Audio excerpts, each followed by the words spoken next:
ಶ್ರೀ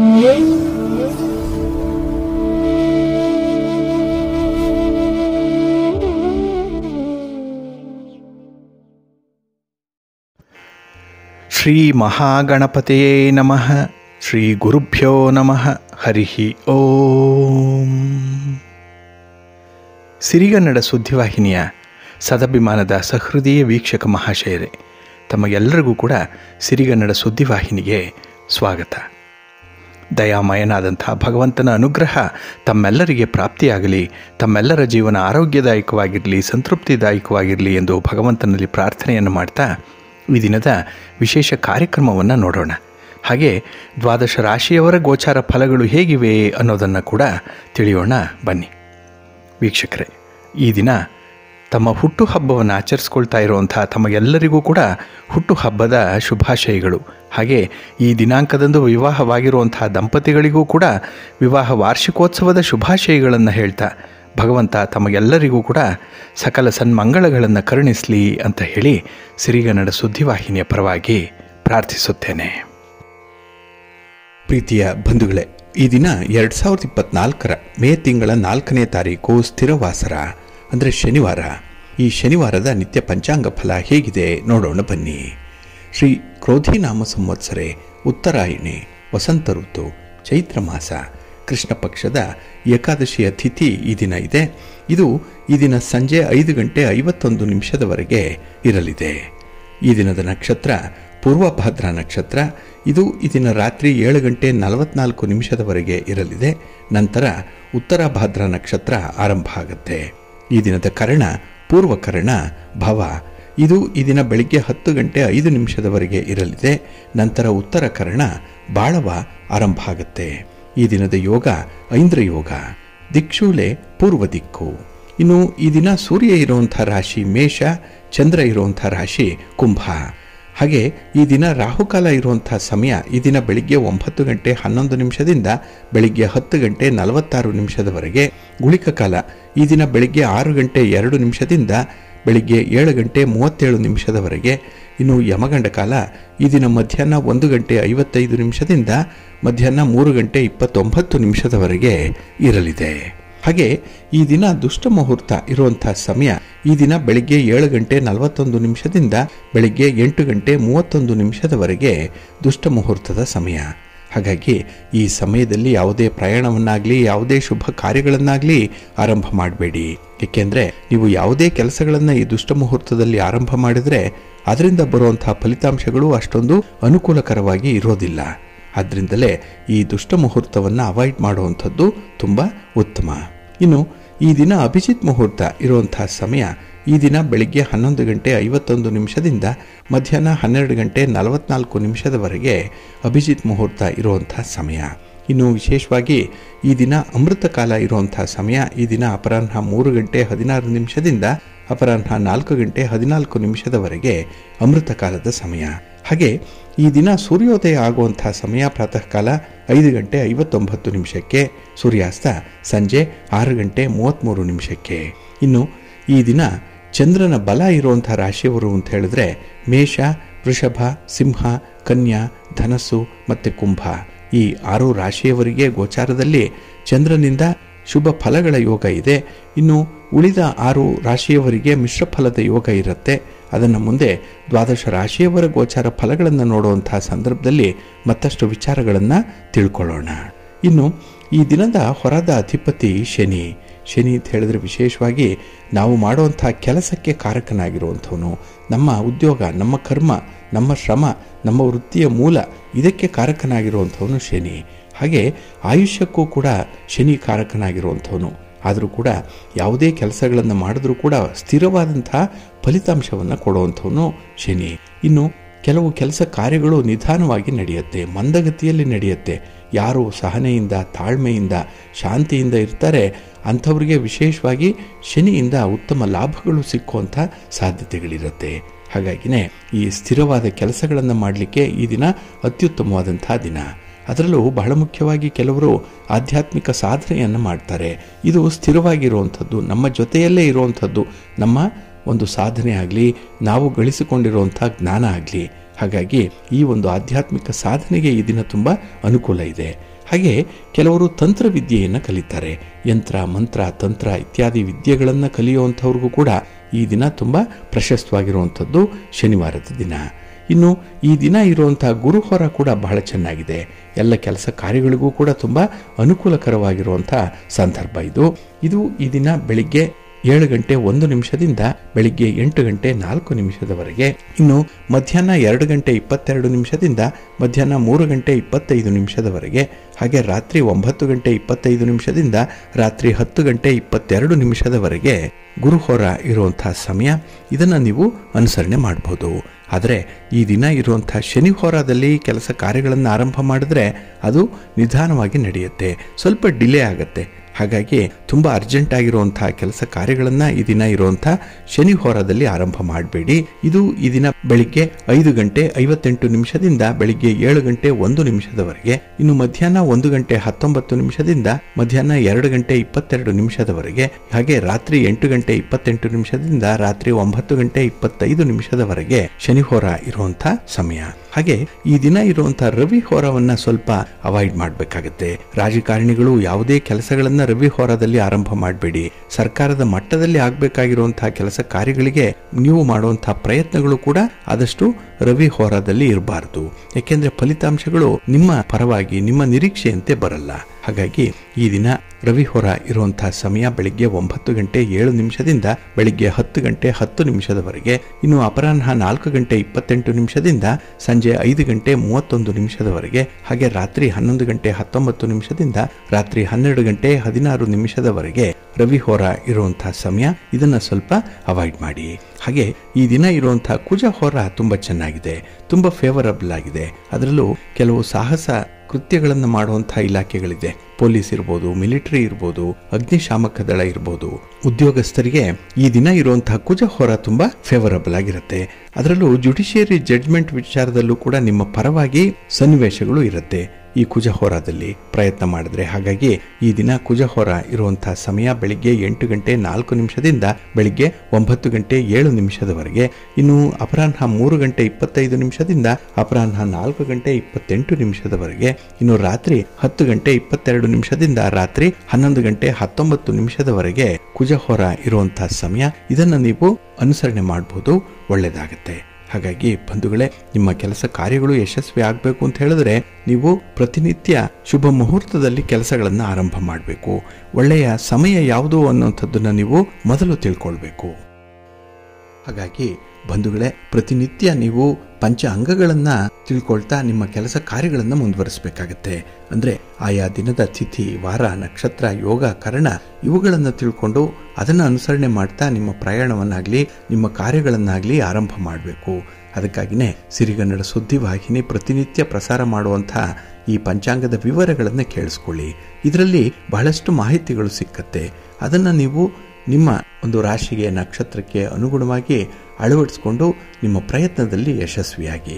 ಹಾಗಾಗಿ ನಿಮ್ಮ ಯಾವುದೇ ಕೆಲಸ ಕಾರ್ಯಗಳು 100ಕ್ಕೆ 100ರಷ್ಟು ನಿಮ್ಮ ಅನಿಸಿಕೆಯಂತೆ ಫಲಿತಾಂಶಗಳನ್ನು ಕೊಡಬೇಕು ಅಂತ ಹೇಳಿದ್ರೆ ಕೆಲಸ ಕಾರ್ಯಗಳು ಶುಭ ಗಳಿಗೆಯಲ್ಲಿ ಪ್ರಾರಂಭ ಆಗಿರಬೇಕು. ಇದೊಂದನ್ನು ನೀವು ಖಾತ್ರಿಪಡಿಸ್ಕೊಳ್ಳಿ. ಒಳ್ಳೆಯ ಫಲಿತಾಂಶ ನಿಮಗೆ ಸಿಕ್ಕತ್ತೆ, ಒಳ್ಳೆಯದಾಗತ್ತೆ. ಹಾಗೆ ಬಂಧುಗಳೇ, ನೀವು ಕೆಲಸ ಕಾರ್ಯಗಳನ್ನು ಎಷ್ಟೇ ಮುತುವರ್ಜಿಯಿಂದ ಆರಂಭ ಮಾಡಿದ್ರೂ ಕೂಡ, ಅಂದ್ರೆ ಕೆಲಸ ಕಾರ್ಯಗಳನ್ನು ನಿಷ್ಠೆಯಿಂದ ಪ್ರಾರಂಭ ಮಾಡಿದ್ರೂ ಕೆಲವೊಮ್ಮೆ ಅದು ಫಲಿತಾಂಶಗಳು ಸಿಕ್ಕಲ್ಲ. ಯಾಕೆಂತ ಹೇಳಿದ್ರೆ ಯಾವುದೋ ಒಂದು ರೀತಿಯ ಅಡಚಣೆ ಉಂಟಾಗ್ತಾ ಇರುತ್ತೆ. ಹಾಗಾಗಿ ಕಾರ್ಯ ಯಶಸ್ವಿಗಾಗಿ ನೀವು ಭಗವಂತನ ಧ್ಯಾನವನ್ನು ಮಾಡ್ತೀರಿ, ಆರಾಧನೆಯನ್ನು ಮಾಡ್ತೀರಿ, ಪೂಜೆಯನ್ನು ಕೂಡ ಮಾಡ್ತೀರಿ. ಆದರೆ ಕೆಲವೊಮ್ಮೆ ನೋಡಿ, ಮಂತ್ರಗಳನ್ನ ಪಠಣ ಮಾಡಿಕೊಳ್ಳೋದ್ರಿಂದಲೂ ಕೂಡ ಸಮಸ್ಯೆಯನ್ನ ನಿವಾರಣೆ ಮಾಡಿಕೊಳ್ಬಹುದು. ಹಾಗಾಗಿ ಯಾರು ಪ್ರತಿ ದಿವಸ ಮಂತ್ರಗಳನ್ನ ಪಠಣ ಮಾಡ್ತಾರೆ ಅಥವಾ ಮಂತ್ರಗಳನ್ನ ಬರೀತಾರೋ ಅಂಥವ್ರಿಗೆ ಯಾವುದೇ ರೀತಿಯ ಭೂತ, ಪ್ರೇತ, ಪಿಶಾಚಾದಿ, ಕಳ್ಳ ಕಾಕರಿಂದ ಯಾವುದೇ ತರಹದ ಸಂಕಟಗಳು ಬರಲ್ಲ. ಹಾಗೆ ಆತ್ಮವಿಶ್ವಾಸದಿಂದ ಈ ಮಂತ್ರಗಳನ್ನ ಪಠಣ ಮಾಡಿಕೊಳ್ಳೋದ್ರಿಂದ ಮನಸ್ಸು ಶುದ್ಧಿಯಾಗುತ್ತೆ, ಮಂತ್ರಗಳು ಫಲಕಾರಿಯಾಗುತ್ತೆ. ಹಾಗಾಗಿ ಈ ಬೀಜಾಕ್ಷರ ಮಂತ್ರಗಳು ಅಂತ ಹೇಳೇ ಕರೆಯುವಂಥದ್ದು. ಈ ಮಂತ್ರಗಳು ಬರೀ ಅಕ್ಷರಗಳಲ್ಲ, ಅವುಗಳನ್ನು ಪಠಣ ಮಾಡಿದಾಗ, ಹೇಳಿಕೊಂಡಾಗ ಅಥವಾ ಕೇಳಿಸಿಕೊಂಡಾಗ ಅದರಲ್ಲಿರುವಂಥ ಶಕ್ತಿ ನಮಗೆ ಆವಿರ್ಭಾವ ಆಗುತ್ತೆ. ಹಾಗಾಗಿನೇ ಮಂತ್ರಗಳು ತುಂಬಾ ಫಲಕಾರಿಯಾಗಿರುವಂಥದ್ದು. ಇನ್ನು ಚಿತ್ತ ಚಂಚಲವಾಗಿ ಮಂತ್ರಗಳನ್ನು ಪಠಣ ಮಾಡೋದ್ರಿಂದ ಅನುಕೂಲತೆಗಳಿಗಿಂತ ಅನಾನುಕೂಲತೆಗಳೇ ಜಾಸ್ತಿ ಇರುತ್ತೆ. ಹಾಗಾಗಿ ಹೈಯೆಸ್ಟ್ ಕಾನ್ಸಂಟ್ರೇಷನ್ ಇರಬೇಕು ಈ ಮಂತ್ರಗಳನ್ನು ಪಠಣ ಮಾಡುವಂಥ ಸಂದರ್ಭದಲ್ಲಿ. ಹಾಗಾಗಿ ಯಾವುದೇ ಕಾರ್ಯವನ್ನು ಮಾಡಿದ್ರೂ ಕೂಡ ಆತ್ಮವಿಶ್ವಾಸದಿಂದ ಮಾಡಬೇಕು ಅನ್ನುವಂಥದ್ದು ಇದೇ ಕಾರಣಕ್ಕಾಗಿಯೇ.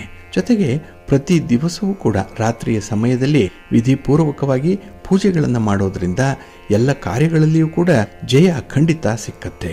ಉಪಾಸಕನಾಗಿ ದಿನನಿತ್ಯ ನೆಲದ ಮೇಲೆ ಮಲಗಲು ಸಿದ್ಧತೆಯನ್ನು ಮಾಡಿಕೊಳ್ಬೇಕು. ಸಾತ್ವಿಕ ಆಹಾರವನ್ನು ಉಪಯೋಗಿಸಬೇಕು. ದೃಢ ಮನಸ್ಸಿನಿಂದ ದೇವತಾ ಆರಾಧನೆಯನ್ನು ಮಾಡ್ತಾರೋ ಅವರಿಗೆ ಅವರ ಸ್ವಪ್ನದಲ್ಲಿ ಅವರವರ ಆರಾಧ್ಯ ದೇವರು ಗೋಚರಿಸಿಕೊಳ್ತಾರೆ. ಉಪಾಸಕರನ್ನ ಎಚ್ಚರಿಸ್ತಾರೆ. ಕೈಗೊಂಡಂತಹ ಕಾರ್ಯದಲ್ಲಿ ಅನುಗ್ರಹವನ್ನುಂಟು ಮಾಡ್ತಾರೆ. ಹಾಗಾಗಿನೇ ಕೈಗೊಂಡಂತ ಕೆಲಸ ಕಾರ್ಯಗಳು ಬಹಳ ಪ್ರಗತಿದಾಯಕವಾಗಿ ಮುಕ್ತಾಯವಾಗುತ್ತೆ. ಇನ್ನು ಯಾವುದೇ ಕೆಲಸ ಕಾರ್ಯಗಳು ಉಪಾಸನಾ ಕಾರ್ಯಗಳು ಸೇರಿದಂತೆ ನಿರ್ವಿಘ್ನವಾಗಿ ನೆರವೇರುತ್ತೆ. ಈ ಪ್ರಕಾರವಾಗಿ ದೇವರನ್ನ ಸ್ಮರಣೆ ಮಾಡ್ತಾ ದೇವರಿಂದಲೇ ವರಪ್ರಸಾದವನ್ನ ಹೊಂದುವಂತಹ ಒಂದು ಪ್ರಯತ್ನವನ್ನು ಮಾಡಿ. ಹಾಗಾಗಿ ನಿಮ್ಮ ಒಂದು ತಪಸ್ಸು ಯಶಸ್ವಿಯಾಗತ್ತೆ.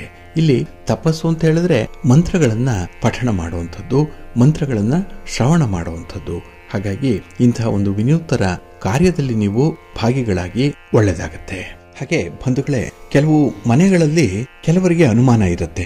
ಏನಂದ್ರೆ ಮನೆಗೆ ತಂತ್ರ ಮಂತ್ರದ ಪ್ರಯೋಗ ಆಗ್ಬಿಟ್ಟಿದೆ, ಹಾಗಾಗಿ ಮನೆ ಏಳಿಗೆ ಆಗ್ತಿಲ್ಲ, ಮನೆಯವರಿಗೆ ಯಾವುದೋ ಒಂದು ಬಾಧೆಗಳು ಕಾಡ್ತಾ ಇದೆ, ಅನಾರೋಗ್ಯ ಪರಿಸ್ಥಿತಿ ಇದೆ, ಹಾಗಾಗಿ ಮಾಟ ಮಂತ್ರ ಮಾಡಿಸಿರ್ಬೋದು ಅನ್ನುವಂಥ ಒಂದು ಅನುಮಾನ ಕೆಲವರಿಗೆ ಬಂದಿರುತ್ತೆ. ಹಾಗಾಗಿ ನೀವು ಮಾಡ್ತಾ ಇರುವಂತಹ ಕಾರ್ಯಕ್ಷೇತ್ರದಲ್ಲಿ ಅಡಚಣೆ ಉಂಟಾಗ್ತಾ ಇದ್ರೆ ಅದಕ್ಕೆ ಒಂದು ಸರಳ ಪರಿಹಾರವನ್ನ ಮಾಡ್ಕೊಳ್ಬಹುದು. ಏನಂದ್ರೆ ನೀರಿರುವಂತಹ ಒಂದು ತೆಂಗಿನಕಾಯಿಯನ್ನು ತೆಗೆದುಕೊಂಡು ಅದರ ಜುಟ್ಟನ್ನ ತೆಗಿಬೇಕು. ಮನೆಯ ಮುಖ್ಯ ದ್ವಾರದ ಹೊರಗೆ ಆ ಕಾಯಿಯನ್ನ ಸಂಕಲ್ಪದೊಂದಿಗೆ ಹೊಡಿಬೇಕು. ಅಂದ್ರೆ ನಿಮಗೆ ಬಂದಿರುವಂತಹ ಕಷ್ಟ ನಿವಾರಣೆ ಆಗ್ಲಿ ಅಂತ ಹೇಳಿ ಸಂಕಲ್ಪ ಮಾಡಿಕೊಂಡು ಆ ತೆಂಗಿನಕಾಯಿಯನ್ನ ಹೊಡಿಬೇಕು. ಹಾಗೆ ಆ ತೆಂಗಿನಕಾಯಿಯಿಂದ ಬರುವಂತಹ ನೀರೇನಿದೆ ಅದನ್ನ ಹೊಸ್ತಿಲ ಮುಂದೆಯೇ ಚೆಲ್ಲಬೇಕು. ಇದರಿಂದ ಮನೆಗೆ ಆದಂತಹ ನರನಾರಿಯರ ದೃಷ್ಟಿ ದೂರವಾಗುತ್ತೆ. ಹಾಗೆ ಯಾವುದೇ ರೀತಿಯ ನಕಾರಾತ್ಮಕವಾದಂತಹ ಶಕ್ತಿ ಮನೆಯನ್ನ ಪ್ರವೇಶ ಮಾಡಲ್ಲ. ಹಾಗಾಗಿ ಆ ಅಡೆತಡೆಗಳು ಕೂಡ ದೂರ ಆಗುತ್ತೆ, ಮನೆಗೆ ಏಳಿಗೆ ಉಂಟಾಗುತ್ತೆ. ಆದರೆ ಪ್ರತಿ ಶನಿವಾರ ನಿಮ್ಮ ಮನೆಯ ಪೂಜೆಯನ್ನು ಮಾಡುವಂಥದ್ದು, ಮನೆಯ ಹೊಸ್ತಿಲ ಪೂಜೆಯನ್ನು ಮಾಡುವಂಥದ್ದನ್ನ ಮರಿಬಾರದು. ಹಾಗೆ ಈಗ ಹೇಳಿದಂತಹ ಸರಳ ಪರಿಹಾರ ಕ್ರಮವನ್ನ ನೀವು ಮನೆಯಿಂದ ಹೊರಡುವಾಗ ಈ ರೀತಿ ಮಾಡ್ತಾ ಇದ್ರೆ ಇದರ ಫಲ ನಿಮ್ಮ ಕಣ್ಣ ಮುಂದೆಯೇ ಸಿಕ್ಕತ್ತೆ. ಹಾಗಾಗಿ ಬಹಳ ಪವರ್ಫುಲ್ ಆಗಿರುವಂತಹ ಈ 2 ಪರಿಹಾರ ಕ್ರಮಗಳನ್ನು ಅನುಸರಣೆ ಮಾಡಿಕೊಳ್ಳಿ, ಖಂಡಿತ ಒಳ್ಳೆಯದಾಗತ್ತೆ. ನಿಮ್ಮ ಪ್ರಯತ್ನ ಯಶಸ್ವಿಯಾಗತ್ತೆ. ಹಾಗಾಗಿ ಉದ್ಯೋಗದಲ್ಲಿ, ವ್ಯಾಪಾರದಲ್ಲಿ ಲಾಭದ ಜೊತೆಗೆ ಮನೆಯಲ್ಲೂ ಕೂಡ ನೆಮ್ಮದಿಯ ವಾತಾವರಣ ಇರುತ್ತೆ. ಕುಟುಂಬಸ್ಥರ ಸಹಕಾರ ಮುಂದೆ ಎಂದೆಂದೂ ಕೂಡ ನಿಮಗೆ ದೊರೀತಾ ಇರುತ್ತೆ. ಇಂತಹ ಒಂದು ವಿಚಾರಗಳನ್ನು ನೀವು ಪ್ರತಿನಿತ್ಯ ಕೇಳಿಸ್ಕೊಳ್ತಾ ಇದ್ದೀರಿ, ಕೆಲವರು ಅದನ್ನ ಅನುಸರಣೆ ಮಾಡ್ತಾ ಇದ್ದೀರಿ. ಹಾಗಾಗಿ ಈ ನಿಟ್ಟಿನಲ್ಲಿ ನಿಮ್ಮ ಪ್ರಶ್ನೆಗಳೇನಾದರೂ ಇದ್ರೆ, ನಿಮ್ಮ ಸಂದೇಹಗಳು, ಸಮಸ್ಯೆಗಳಿದ್ರೂ ಕೂಡ ಇಲ್ಲಿ ಕೊಟ್ಟಿರುವಂತಹ ವಾಟ್ಸ್ಆಪ್ ನಂಬರ್ಗೆ ಅದನ್ನ ಮೆಸೇಜ್ ಮಾಡಿ, ನಾವು ಅದನ್ನ ಪರಿಶೀಲನೆ ಮಾಡಿ ಅದಕ್ಕೆ ಸೂಕ್ತವಾದಂತಹ ಪರಿಹಾರ ಏನಿರಬಹುದು ಅನ್ನುವಂಥದ್ದನ್ನ ತಿಳಿಸ್ಲಿಕ್ಕೆ ನಮಗೆ ಸಾಧ್ಯವಾಗುತ್ತೆ. ಹಾಗಾಗಿ ಬಂಧುಗಳೇ, ನಿಮ್ಮ ಎಲ್ಲ ಪ್ರಯತ್ನಗಳು ಕೂಡ ಯಶಸ್ವಿಯಾಗಲಿ, ಒಳ್ಳೆಯದಾಗಲಿ. ಪ್ರೀತಿಯ ಬಂಧುಗಳೇ, ಈ ದಿನ ಬಹಳ ವಿಶೇಷವಾಗಿರುವಂತಹ ದಿನ. ಏಕೆಂದರೆ ಶನಿವಾರದ ದಿನ ಏಕಾದಶಿ ಬಂದಿರುವಂತಹ ದಿನ. ಹಾಗೆ ಈ ಚೈತ್ರ ಮಾಸದ ಕೊನೆಯಲ್ಲಿ ಆಚರಣೆ ಮಾಡುವಂತಹ ಏಕಾದಶಿಯ ವ್ರತವನ್ನ ವರುಧಿನಿ ಏಕಾದಶಿ ಅಂತ ಹೇಳಿ ಕರೀತಾರೆ. ವಾರುಧಿನಿ ಏಕಾದಶಿ ಅಂತ ಹೇಳಿ ಕರೆಯುವಂಥದ್ದು ಕೂಡ ಇದೆ. ಹಾಗಾಗಿ ಈ ವ್ರತವನ್ನ ಇದೇ ಮೇ 4ನೇ ತಾರೀಕು ಶನಿವಾರದಂದು ಆಚರಣೆ ಮಾಡುವಂಥದ್ದಿದೆ. ಒಂದು ವರ್ಷದಲ್ಲಿ ಆಚರಣೆ ಮಾಡುವಂತಹ ಎಲ್ಲ 24 ಏಕಾದಶಿ ವ್ರತಗಳಲ್ಲಿ ಈ ವಾರುಧಿನಿ ಏಕಾದಶಿ ವ್ರತವನ್ನ ಅತ್ಯಂತ ಮುಖ್ಯವಾದಂತಹ ಏಕಾದಶಿ ವ್ರತ ಅಂತ ಹೇಳಿ ಪರಿಗಣಿಸಲಾಗುತ್ತೆ. ಇಲ್ಲಿ ಈ ವಾರುಧಿನಿ ಏಕಾದಶಿ ವ್ರತವನ್ನು ಆಚರಣೆ ಮಾಡೋದ್ರಿಂದ ವ್ಯಕ್ತಿ ಕನ್ಯಾದಾನವನ್ನ ಮಾಡಿದಷ್ಟು ಶುಭ ಫಲವನ್ನ ಪಡ್ಕೊಳ್ತಾನೆ ಅನ್ನುವಂಥ ಒಂದು ವಿಚಾರ ಇದೆ. ಹಾಗಾಗಿನೇ ಈ ದಿನದ ವಿಶೇಷ ಸಂಯೋಗಗಳೊಂದಿಗೆ ವಾರುಧಿನಿ ಏಕಾದಶಿಯ ವ್ರತ ಬಂದಿರುವಂಥದ್ದು. ಈ ವ್ರತ ಮಾಡಿದರೆ ಲಕ್ಷ್ಮಿಯ ಅನುಗ್ರಹದಿಂದ ಸಂಪತ್ತು ಸಮೃದ್ಧಿಯಾಗಿ ಆ ಕುಟುಂಬದಲ್ಲಿರುತ್ತೆ ಅನ್ನುವಂಥ ಒಂದು ನಂಬಿಕೆ ಕೂಡ ಇದೆ. ಆದ್ರಿಂದಲೇ ಈ ಏಕಾದಶಿಯ ವ್ರತದ ಮುಹೂರ್ತ ಏನು, ಪೂಜಾ ವಿಧಾನ ಏನು, ಮಹತ್ವ ಏನು ಅನ್ನುವಂಥ ವಿಚಾರಗಳನ್ನ ನಾವು ತಿಳ್ಕೊಳ್ಬೇಕಾಗತ್ತೆ. ಇಲ್ಲಿ ವಾರುಧಿನಿ ಏಕಾದಶಿ ವ್ರತದ ಸಮಯ ಅಂತ ಹೇಳಿದ್ರೆ ಇದು ಚೈತ್ರ ಮಾಸದ ಕೃಷ್ಣ ಪಕ್ಷದ ಏಕಾದಶಿಯಂದು ಆರಂಭ ಆಗುವಂಥದ್ದು. ಅಂದರೆ ಈ ಮೇ 3ನೇ ತಾರೀಕು ರಾತ್ರಿ 11:24 ಏಕಾದಶಿಯ ತಿಥಿ ಆರಂಭ ಆಗಿದೆ. ಹಾಗೆ ಇದು ಮುಕ್ತಾಯ ಆಗುವಂಥದ್ದು ಈ ದಿನ ಅಂದರೆ ಮೇ 4ನೇ ತಾರೀಕು ರಾತ್ರಿ 8:38. ಇನ್ನು ಈ ಪೂಜಾ ಸಮಯ ಅಂತ ಹೇಳಿದ್ರೆ ಬೆಳಿಗ್ಗೆ 7:18 ಬೆಳಿಗ್ಗೆ 8:58 ಪೂಜಾ ಸಮಯ. ಹಾಗೆ ಈ ವಾರುತಿನಿ ಏಕಾದಶಿಯ ಪಾರಣ ಸಮಯ ಅಂತ ಹೇಳಿದ್ರೆ ಮೇ 5ನೇ ತಾರೀಕು ಮುಂಜಾನೆ 5:37 ಬೆಳಿಗ್ಗೆ 8:17 ಪಾರಣ ಸಮಯ. ಬಹಳ ವಿಶೇಷವಾಗಿ ಇಲ್ಲಿ ಗಮನಿಸಬೇಕಾಗಿರುವಂಥದ್ದು ಈ ವಾರುತಿನಿ ಏಕಾದಶಿ ಈ ಶನಿವಾರ ಬಂದಿರುವಂಥದ್ದು. ಅದರಲ್ಲೂ ಐಂದ್ರಯೋಗ ಅಥವಾ ಇಂದ್ರಯೋಗ ಇರುವಂತಹ ದಿನ. ಇಲ್ಲಿ ಇಂದ್ರಯೋಗ ಬಹಳ ವಿಶೇಷವಾಗಿ ಪ್ರಭಾವಿಸಲ್ಪಡುವಂತಹ ಒಂದು ಯೋಗ. ವ್ಯಕ್ತಿಯ ಜ್ಞಾನವನ್ನ, ವ್ಯಕ್ತಿಯ ಬಲವನ್ನ ಸಮೃದ್ಧಿಗೊಳಿಸುವಂಥದ್ದು ಇಂದ್ರಯೋಗ ಅಥವಾ ಐಂದ್ರಯೋಗ. ಹಾಗೆ ರಾಜಕಾರಣಿಗಳಿಗೂ ಕೂಡ ಅತ್ಯಂತ ಹೆಚ್ಚಿನ ಪ್ರತಿಭೆಯನ್ನು ತೋರಿಸಲಿಕ್ಕೆ ಅವಕಾಶವನ್ನ ಕಲ್ಪಿಸುವಂಥದ್ದು ಇಂದ್ರಯೋಗ. ಹಾಗಾಗಿ ಇಂದ್ರ ಪದವಿ ಅಂತ ಹೇಳ್ತಾರಲ್ಲ, ಆ ರೀತಿಯಲ್ಲಿ ಯಾವುದೇ ಅಧಿಕಾರಿ ಇರಲಿ, ರಾಜಕಾರಣಿಗಳಿರಲಿ, ಗಣ್ಯ ವ್ಯಕ್ತಿಗಳಿರಲಿ, ಇವರಿಗೆ ತುಂಬಾ ಅನುಕೂಲಕರವಾಗಿರುವಂತಹ ಒಂದು ಸಂದರ್ಭ ಇದು. ಹಾಗೆ ಈ ದಿನ ತ್ರಿಪುಷ್ಕರ್ ಇರುವಂತಹ ದಿನ ಕೂಡ. ಹಾಗಾಗಿನೇ ನೀವು ಕೈಗೊಂಡಂತಹ ಎಲ್ಲ ಕೆಲಸ ಕಾರ್ಯಗಳು ಕೂಡ ಯಶಸ್ವಿಯಾಗಿ ಮುಕ್ತಾಯ ಆಗುತ್ತೆ. ಯಾವ ಕೆಲಸವೂ ಕೂಡ ಅರ್ಧದಲ್ಲಿ ನಿಲ್ಲಲ್ಲ. ಆ ರೀತಿಯಲ್ಲಿ ನಿಮ್ಮ ಪ್ರಯತ್ನಗಳು ಪ್ರಗತಿಯಲ್ಲಿರುತ್ತೆ. ಹಾಗೆ ವೃತ್ತಿ ಜೀವನದಲ್ಲೂ ಕೂಡ ಪ್ರಗತಿಯ ಹಾದಿಯನ್ನು ಕಾಣುವಂಥ ಸಾಧ್ಯತೆಗಳಿದೆ. ಹಾಗಾಗಿ ಈ ತ್ರಿಪುಷ್ಕರ ಯೋಗದಲ್ಲಿ ಯಾವುದೇ ಶುಭ ಕಾರ್ಯಗಳನ್ನು ಮಾಡಿದ್ರೂ ಕೂಡ ಅದರ ಫಲಿತಾಂಶ 3 ಪಟ್ಟು ಹೆಚ್ಚಾಗತ್ತೆ ಅನ್ನುವಂಥ ಒಂದು ನಂಬಿಕೆ ಇದೆ. ಇಲ್ಲಿ ಈ ವರುತಿನಿ ಏಕಾದಶಿಯ ದಿನ ಪೂರ್ವಭಾದ್ರ ನಕ್ಷತ್ರ ಮತ್ತೆ ಉತ್ತರಭಾದ್ರ ನಕ್ಷತ್ರಗಳ ಸಂಯೋಗ ಇರುತ್ತೆ. ಇದನ್ನ ಅತ್ಯಂತ ಶುಭಕರ ಅಂತ ಹೇಳಿ ಕೂಡ ಪರಿಗಣಿಸುವಂಥದ್ದು ಇದೆ. ಇನ್ನು ಈ ಐಂದ್ರಯೋಗ ಮೇ 3ನೇ ತಾರೀಕು ಮಧ್ಯಾಹ್ನ 2:19 ಮೇ 4ನೇ ತಾರೀಕು ಬೆಳಿಗ್ಗೆ 11:04 ಇರುತ್ತೆ. ಇನ್ನು ಈ ತ್ರಿಪುಷ್ಕರ ಯೋಗ ಈ ದಿನ ರಾತ್ರಿ 8:38 ರಾತ್ರಿ 11:07 ಇರುತ್ತೆ. ಹಾಗಾಗಿನೇ ಈ ದಿನ ಅತ್ಯಂತ ಮಹತ್ವಪೂರ್ಣವಾಗಿರುವಂತಹ ದಿನ ಅನ್ನುವಂಥ ಒಂದು ಲೆಕ್ಕಾಚಾರ ಇದೆ. ಇನ್ನು ನಿಮಗೆ ಗೊತ್ತಿದೆ ಏಕಾದಶಿಯ ವ್ರತವನ್ನು ಹೇಗೆ ಆಚರಣೆ ಮಾಡಬೇಕು, ಇದನ್ನು ಮಾಡೋದ್ರಿಂದ ವಿಷ್ಣುವಿನ ಅನುಗ್ರಹವನ್ನು ಮಹಾಲಕ್ಷ್ಮಿಯ ಜೊತೆಯಲ್ಲಿ ಹೇಗೆ ಪಡ್ಕೊಳ್ಬೋದು ಅನ್ನುವಂಥ ವಿಚಾರ. ಧಾರ್ಮಿಕ ನಂಬಿಕೆಗಳ ಪ್ರಕಾರ ಈ ವರುತಿನಿ ಏಕಾದಶಿ ಮಹತ್ವಪೂರ್ಣವಾಗಿರುವಂಥದ್ದು. ಈ ಸಮಯದಲ್ಲಿ ವಿಷ್ಣುವನ್ನ ಪೂಜೆ ಮಾಡುವಂಥದ್ದು ನಮ್ಮ ಅಪೇಕ್ಷಿತ ಫಲಿತಾಂಶಗಳನ್ನು ಪಡ್ಕೊಳ್ಳಿಕ್ಕೆ ಸಹಾಯಕವಾಗುತ್ತೆ ಅನ್ನುವಂಥ ಒಂದು ವಿಚಾರ. ಇದರ ಜೊತೆಗೆ ಈ ದಿನದಂದು ಜಪ, ತಪ, ದಾನ, ಧರ್ಮಾದಿಗಳನ್ನು ಮಾಡೋದ್ರಿಂದ ಅತ್ಯಂತ ಹೆಚ್ಚಿನ ಪುಣ್ಯದ ಫಲಿತಾಂಶಗಳನ್ನು ಪಡ್ಕೊಳ್ಳಿಕ್ಕೆ ಸಾಧ್ಯ ಇದೆ ಅನ್ನುವಂಥದ್ದು ಕೂಡ ಇದೆ. ಹಾಗೆ ಈ ವರುತಿನಿ ಏಕಾದಶಿಯ ವ್ರತವನ್ನು ಆಚರಣೆ ಮಾಡೋದ್ರಿಂದ ತಿಳಿದೋ ತಿಳಿಯದೆಯೋ ಮಾಡಿರುವಂತಹ ಎಲ್ಲ ಪಾಪಗಳಿಂದ ಮುಕ್ತಿ ದೊರೆಯುತ್ತೆ ಅನ್ನುವಂಥದ್ದು ಕೂಡ ಇದೆ. ಹಾಗಾಗಿನೇ ಈ ದಿನ ಏಕಾದಶಿಯ ವ್ರತವನ್ನ ಆಚರಣೆ ಮಾಡುವಂಥದ್ದು. ಈ ಸಂದರ್ಭದಲ್ಲಿ ಮುಂಜಾನೆ ಸ್ನಾನಾದಿಗಳನ್ನು ಮಾಡಿ ಹಳದಿ ಬಣ್ಣದ ವಸ್ತ್ರಗಳನ್ನು ಧರಿಸಿಕೊಳ್ಬೇಕು. ಸೂರ್ಯನಿಗೆ ಮೊದಲು ಅರ್ಘ್ಯವನ್ನು ಕೊಡಬೇಕು ಈ ದಿನ. ನಂತರ ವರುತಿನಿ ಏಕಾದಶಿಯ ದಿನ ಉಪವಾಸ ಮಾಡುವಂತಹ ಒಂದು ಪ್ರತಿಜ್ಞೆಯನ್ನ ತೆಗೆದುಕೊಳ್ಬೇಕು. ಇದರ ನಂತರ ದೇವರ ಕೋಣೆಯನ್ನ ಸ್ವಚ್ಛ ಮಾಡಿ ಅದನ್ನು ಗಂಗಾಜಲದಿಂದ ಶುದ್ಧೀಕರಿಸಬೇಕು. ನಂತರ ಹಳದಿ ಬಣ್ಣದ ಬಟ್ಟೆಯನ್ನು ಹರಡಿ ಅದರ ಮೇಲೆ ವಿಷ್ಣುವಿನ ವಿಗ್ರಹವನ್ನಾಗ್ಲಿ ಅಥವಾ ವಿಷ್ಣುವಿನ ಫೋಟೋವನ್ನಾಗ್ಲಿ ಸ್ಥಾಪನೆ ಮಾಡಬೇಕು. ವಿಷ್ಣುವಿನ ಬಳಿ ಲಕ್ಷ್ಮೀ ದೇವಿಯ ವಿಗ್ರಹ ಇದ್ರೆ ಅದನ್ನು ಕೂಡ ಸ್ಥಾಪನೆ ಮಾಡಿದ್ರೆ ಅತ್ಯಂತ ಸಮೃದ್ಧಿಯನ್ನು ಪಡ್ಕೊಳ್ಳಿಕ್ಕೆ ಸಹಾಯಕವಾಗುತ್ತೆ. ನಂತರ ನಿಮಗೆ ಗೊತ್ತಿರುವಂತಹ ರೀತಿಯಲ್ಲಿ ಷೋಡಶೋಪಚಾರಗಳನ್ನು ಮಾಡಬೇಕು. ಹಳದಿ ಹೂಗಳನ್ನು ಈ ದಿನ ಬಳಸಬೇಕು. ಹಳದಿಯ ಹಣ್ಣುಗಳನ್ನು ಈ ದಿನ ನೈವೇದ್ಯಕ್ಕೆ ಸಮರ್ಪಣೆ ಮಾಡಬೇಕು. ವಿಳ್ಯದೆಲೆ, ಅರಿಶಿನ, ಅಕ್ಷತೆ ಇತ್ಯಾದಿಗಳನ್ನು ಭಗವಂತನಿಗೆ ಸಮರ್ಪಣೆ ಮಾಡಬೇಕು. ನಂತರ ವಿಷ್ಣುವಿಗೆ ತುಪ್ಪದ ದೀಪಗಳನ್ನು ಹಚ್ಚಿ ವಿಷ್ಣು ಸಹಸ್ರನಾಮ ಸ್ತೋತ್ರವನ್ನು ಈ ದಿನ ಪಠಣ ಮಾಡಿಕೊಳ್ಬೇಕು. ವಿಷ್ಣುವಿಗೆ ಸಂಬಂಧಪಟ್ಟಂತಹ ಮಂತ್ರಗಳನ್ನು ಪಠಿಸಬೇಕು. ಕೊನೆಯಲ್ಲಿ ವಿಷ್ಣುವಿಗೆ ಆರತಿಯನ್ನು ಮಾಡಿ ಮನೆಯ ಸಂತೋಷ ಮತ್ತು ಸಮೃದ್ಧಿಗಾಗಿ ಪ್ರಾರ್ಥನೆಯನ್ನು ಮಾಡಿಕೊಳ್ಬೇಕು. ಬಂಧುಗಳೇ, ತಮಗೆ ಗೊತ್ತಿದೆ ಈ ಹಬ್ಬ ಹರಿದಿನ ವ್ರತಾದಿಗಳ ಸಂದರ್ಭದಲ್ಲಿ ಉಪವಾಸ ವ್ರತವನ್ನ ಆಚರಣೆ ಮಾಡ್ತಾರೆ. ಎಲ್ಲದಕ್ಕೂ ಕೂಡ ಒಂದೊಂದು ರೀತಿಯ ಪ್ರಾಮುಖ್ಯತೆ ಇದೆ ನಮ್ಮ ಹಿಂದೂ ಸಂಪ್ರದಾಯದಲ್ಲಿ. ಹಾಗಾಗಿ ಈ ಏಕಾದಶಿಯ ಉಪವಾಸಕ್ಕೆ ಹಿಂದೂ ಧರ್ಮದಲ್ಲಿ ವಿಶೇಷವಾದಂತಹ ಒಂದು ಮಹತ್ವ ಇದೆ. ಅದರಲ್ಲೂ ಈ ಏಕಾದಶಿಯ ದಿನವೇ ಉಪವಾಸವನ್ನು ಆಚರಣೆ ಮಾಡೋದ್ರಿಂದ ಚಂದ್ರನಿಂದ ಉಂಟಾಗುವಂಥ ಸಮಸ್ಯೆಗಳನ್ನ ಕಡಿಮೆ ಮಾಡ್ಕೊಳ್ಬಹುದು ಅನ್ನುವಂಥ ಒಂದು ನಂಬಿಕೆ ಇದೆ. ಆದ್ರಿಂದಲೇ ಈ ವರೂಧಿನಿ ಅಥವಾ ವರೂಧಿನಿ ಏಕಾದಶಿ ಏನಿದೆ, ಇದು ಬಹಳ ಮಹತ್ವಪೂರ್ಣವಾಗಿರುವಂಥ ಒಂದು ಏಕಾದಶಿ. ಈ ದಿನ ಉಪವಾಸವನ್ನ ಮಾಡಬೇಕು ಅನ್ನುವಂಥ ಒಂದು ವಿಚಾರ ಕೂಡ ಇದೆ. ಇನ್ನು ಪದ್ಮಪುರಾಣ ಬಹಳ ವಿಶೇಷವಾಗಿ ಉಪವಾಸದ ಫಲಗಳನ್ನು ತಿಳಿಸತ್ತೆ.